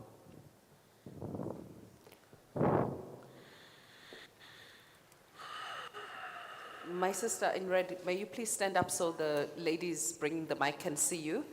I think that was the last question that I recognized, unfortunately, for our panel at this point. Thank you. Thank you very much, Program Director or Facilitator. I will be quick and brief. I like the way the Premier have indicated the fact that they will be able to assist us. I'm speaking on behalf of the investors. We've got international investors that are here that we have invited. The challenge that I just want to pose is the fact that the DTM model that is being applied in the assistance of the Treasury, provincial and national, it's taking too long for the processes to be done, and that delays the projects that we invest in. And secondly, it's a point of the permits and the licenses that take much longer, which does not assist us in terms of the timeframes and the investment that we are putting in. And the money is sitting there, not doing what it's supposed to be doing. And that affects the fact that that make us not to be so much attractive to the provincials that are putting up all the projects. We do want to assist. We have pledged even now the 10 billion, but again, that money won't be spent all of it. Not because of the projects are not active, but the processes and the bottlenecks that are there. I hope what the Premier pronounced today, that he have actually set up the office in his office to assist and ease so that we are able to deliver what we have promised. Thank you. Thank you. We do have permission to take 2 more questions. I understand on this side of the room there are 2 and the hands are already up, so I acknowledge the both of you gentlemen. Let's take the third one. Okay, thank you very much for our leaders for such a wonderful opportunity. Okay, I'm very impressed with the presentation that come from Mr. Mayor there, our MEC. However, I have a question. That what plan do they have in place to arrest the corruption that is in the industry of construction? Because this is another delaying factor with service delivery. Every budget you see, Tina, we in the private sector, we are true entrepreneurs, we run after money, service delivery, because immediately I finish a project, I make sound money in that project and I go. I don't dwell in the project for more than 6 months and a year just because, for no reason, we just need to keep dragging service delivery just because someone wants us to drag it. I don't believe in that. So, being in the space of the construction space for the past 20 years, I've observed that over the years, things started to change. Corruption became more famous. And people didn't care much about service delivery anymore. They only cared about how much they can enrich themselves. Unfortunately, it's the government officials. It's not the entrepreneurs. Entrepreneurs, they go to an entrepreneurship space to make money anyway. So we're there to make money. So you're not telling us and sing a song we don't know. That's why we are entrepreneurs. But it's sometimes very difficult for the officials, especially the employees, to sign those bills and those invoices for us. They think that money belongs to them after you've worked. So it's my wish to know that how and what plan does the government have to arrest that corruption? We call it professional bullying in our office. Two, people don't care much now about the money, the public funds that they need to be utilized to bring infrastructure development and construction, fast-track construction projects. I know sometimes we shift it to the mafia people. Yeah, those are visible problems that we face in the space. However, there is a big issue as well of bribes, where people feel if you get an award or a job, you're supposed to pay someone. And if you do not pay, they will frustrate you, you will leave that project. So I never had that experience up until I reached a department called Public Works, and I had that problem only in the Department of Public Works. So I wish to know, because MEC is here, what plan does he have to clean the department? The department did a big revamp. And what plan does the department have, or the MEC have, to make sure that we have competent staff within the departments? The high level of incompetence in these departments is shocking. You cannot expect us to subject ourselves to reporting to people that are so clueless than us, entrepreneurs. And you're expecting me to submit to that person and report to that person. I'm the one correcting that person about government policies and procedures that needs to be followed by the state. Yet I'm outside as an entrepreneur. So there is a high level of incompetence within the government, and that frustrates service delivery. And a great lack with time management. In order to make money in the business world, you must respect time. You must deliver the projects in time because you save money, both for the investors and we affirm and fast-track service delivery and affirm radical transformation in the build space. But if people just drag and sit and process nothing just because they're getting paid every month, and should a contractor now sue the department, they further use the stake funds to fight with the contractor, using the legal department of the department, which is funded by the government. And this person is also getting paid every month. So there is a problem that we need to resolve as the government. With that said, thank you. Thank you. Can we move this side? Thank you.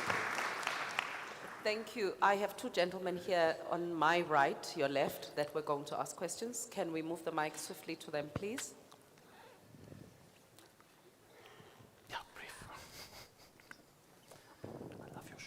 I'm going to request that we be as brief as possible in respecting time.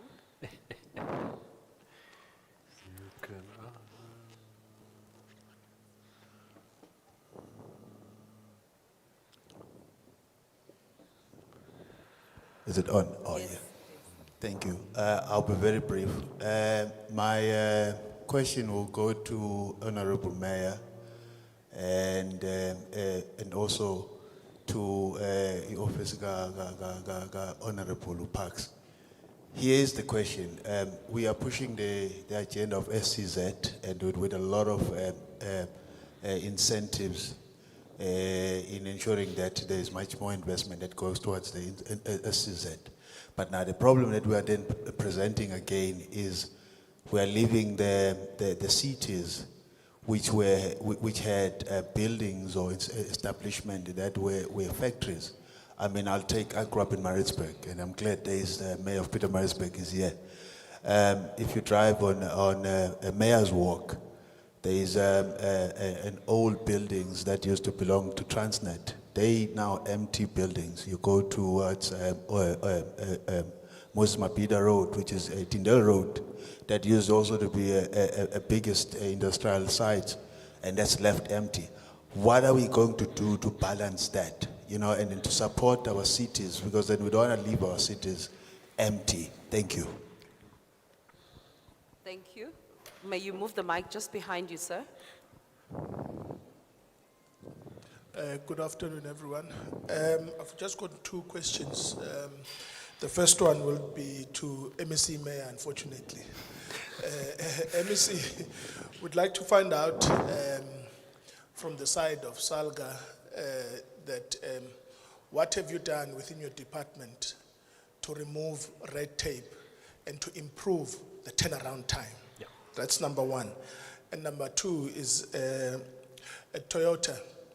We just want to find out if you have an enterprise development program where, as TIKZN, would like to see or know what programs do you have for SMMEs to see how do they benefit within the value chain of Toyota. Obviously, it has to be monitored by some state organ to see that is happening. You've got ETIA who can do it.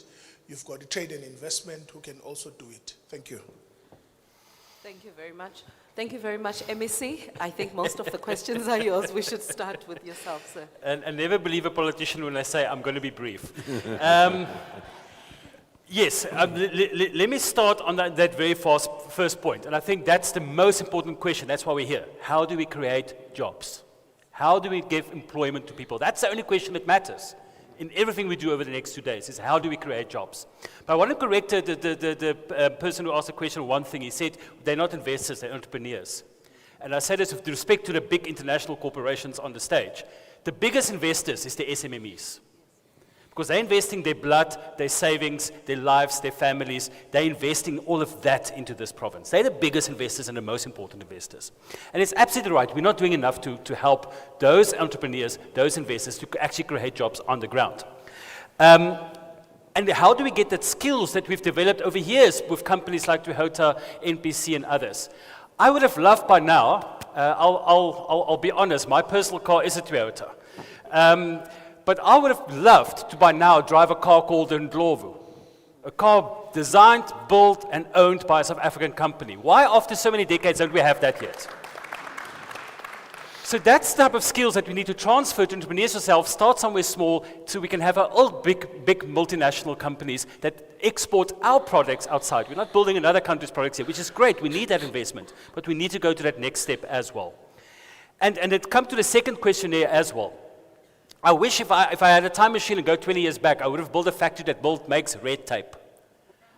Because that's the biggest export South Africa has, is red tape. We love red tape, and government is the worst when it comes to red tape. And when it comes to DDM, we've created more red tape with DDM. We've actually made things harder instead of easier. And we are supposed to do it the other way around, and that comes to the question from Salga as well. I actually think, and I have raised it, and I will raise it with Premier and Cabinet as well, and I know there's a province that South Africa already has it. We need an office that deals with one thing only, how to eliminate red tape. A red tape reduction office that just deals with that. How do we make it easier for you to do business with government and for you to deal with government? And we've come a long way in public works and infrastructure with that. I hate red tape. There's two things I absolutely hate. The department knows it. Don't tell me yes, but the red tape, and don't tell me, but this is how we've always done it. I hate that term. Let's find a new and a better way to do it. So the DDM model, I think, is theoretically sound. But we've just created another layer of red tape, unfortunately, and we need to reduce that. And that's where we need to listen, because government is not, that's where we need to hear from the experts, because private sector doesn't do red tape, because it hurts their profits. And we need to learn from them how can we do things easier. SAM processes, for instance, is a very good example. On the question of corruption, and it comes right through to the first question you asked me, because big companies won't invest in a province if they think we are rife with corruption. They're not going to build their companies here if they think they have to bribe every step of the way to build their business here and get their employees in and all of those things. I can speak for our department. One of the first things we did is all our tender processes is now audio-visually recorded with AI systems and all of that. So that everything that happens, we now know what happens. Nothing is hidden anymore. It's all out in the open. We can look at it. We can see what's happening. Consequence management.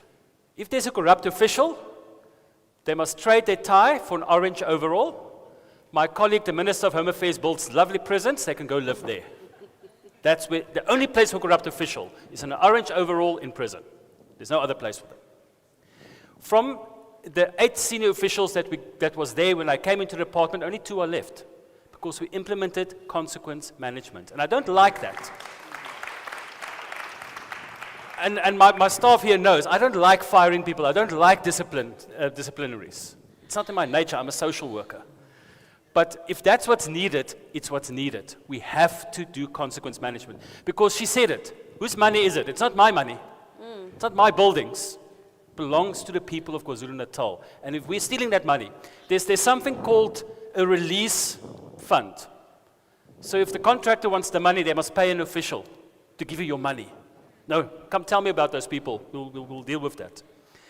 The last one I'll touch on is regarding the cities and the bad buildings.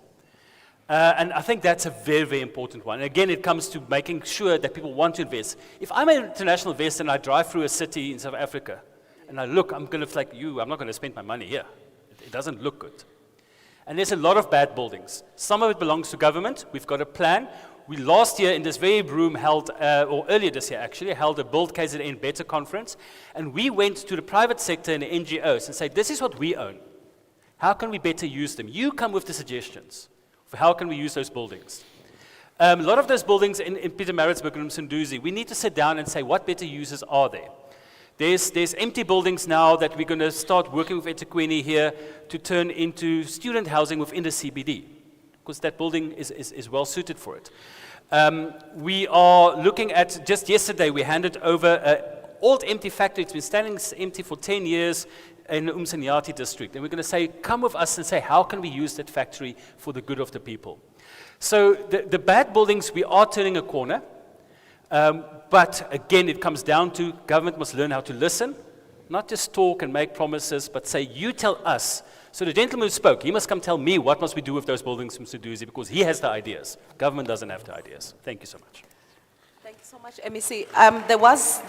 There was a question unanswered about enterprise development to Toyota. So I'm going to, before we close, and it's the last thing we're doing, is to give you a chance to talk to that. Yeah, we do have an enterprise development program. It's very successful. We run it for tiered suppliers, so not only suppliers who supply us with parts for vehicles, but also for service providers as well. And it's been running for many years, and it's very successful. Yeah. Thank you so much. I think before we give our panel a round of applause, we are not taking any more questions. Apologies for that. It's in the interest of time and in respect of other proceedings that have to take place. But one, we have not just assurance from a political head here with us, there is demonstrable action that is taking place, so it's not a feel-good moment of we will get rid of corruption, and so I think that is clear, and it resonates with exactly some parts of the address that the Premier has made earlier, so that's consistent. 2, there's collaboration, there's intention, and it is happening. And there is opportunity for entrepreneurs in the investment areas. We could never finish this entire conversation, but thank you so much for taking your time and sharing the insights. A round of applause for the panelists, please. Thank you so much.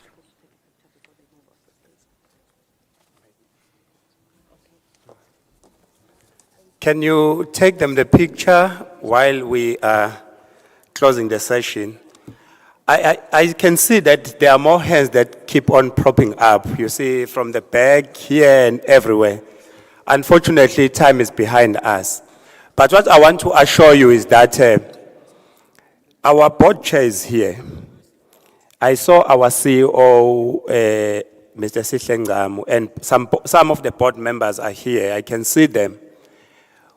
As Trade and Investment, which is the convener of this investment conference, our chair always emphasized that we must be an action-oriented institution. And therefore, we have noted all the issues and proposals that were raised by our panelists and the questions that have been raised. I want to ensure that we have taken all those, we have recorded those, and they are going to be processed accordingly. One of the outcry here is that it's not everyone that is here is an investor. There are those who stand to benefit through the value chain. And there's an emphasis on that. There's an emphasis on the creation of quality jobs. So it's important that as we move from here, we need to ensure investment and business retention. We need to resuscitate our dilapidating infrastructure and factories. We also need to deal with the question of how do we create our manufacturing capacity to also able to manufacture some of the things that our country does not currently manufacturing. So those are some of the issues that we think we need to actually address moving forward from this session. I must indicate that maybe we have said that we must all border with this notion, which is raised by most of the experts. One of them is Somadoda Fikeni, who said that the country has enough money. He said money is everywhere, but not where it's supposed to be. And therefore, we must look at where is this money and where it's supposed to be and take the money where it's supposed to go to. Thank you very much.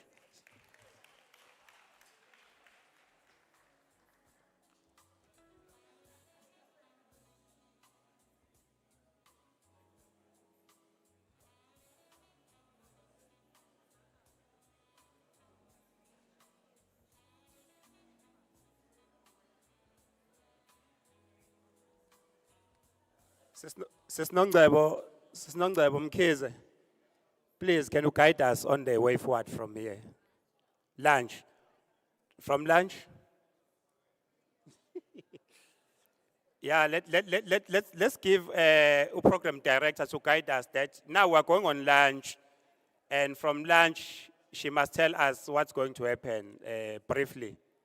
Just 1 minute, thank you.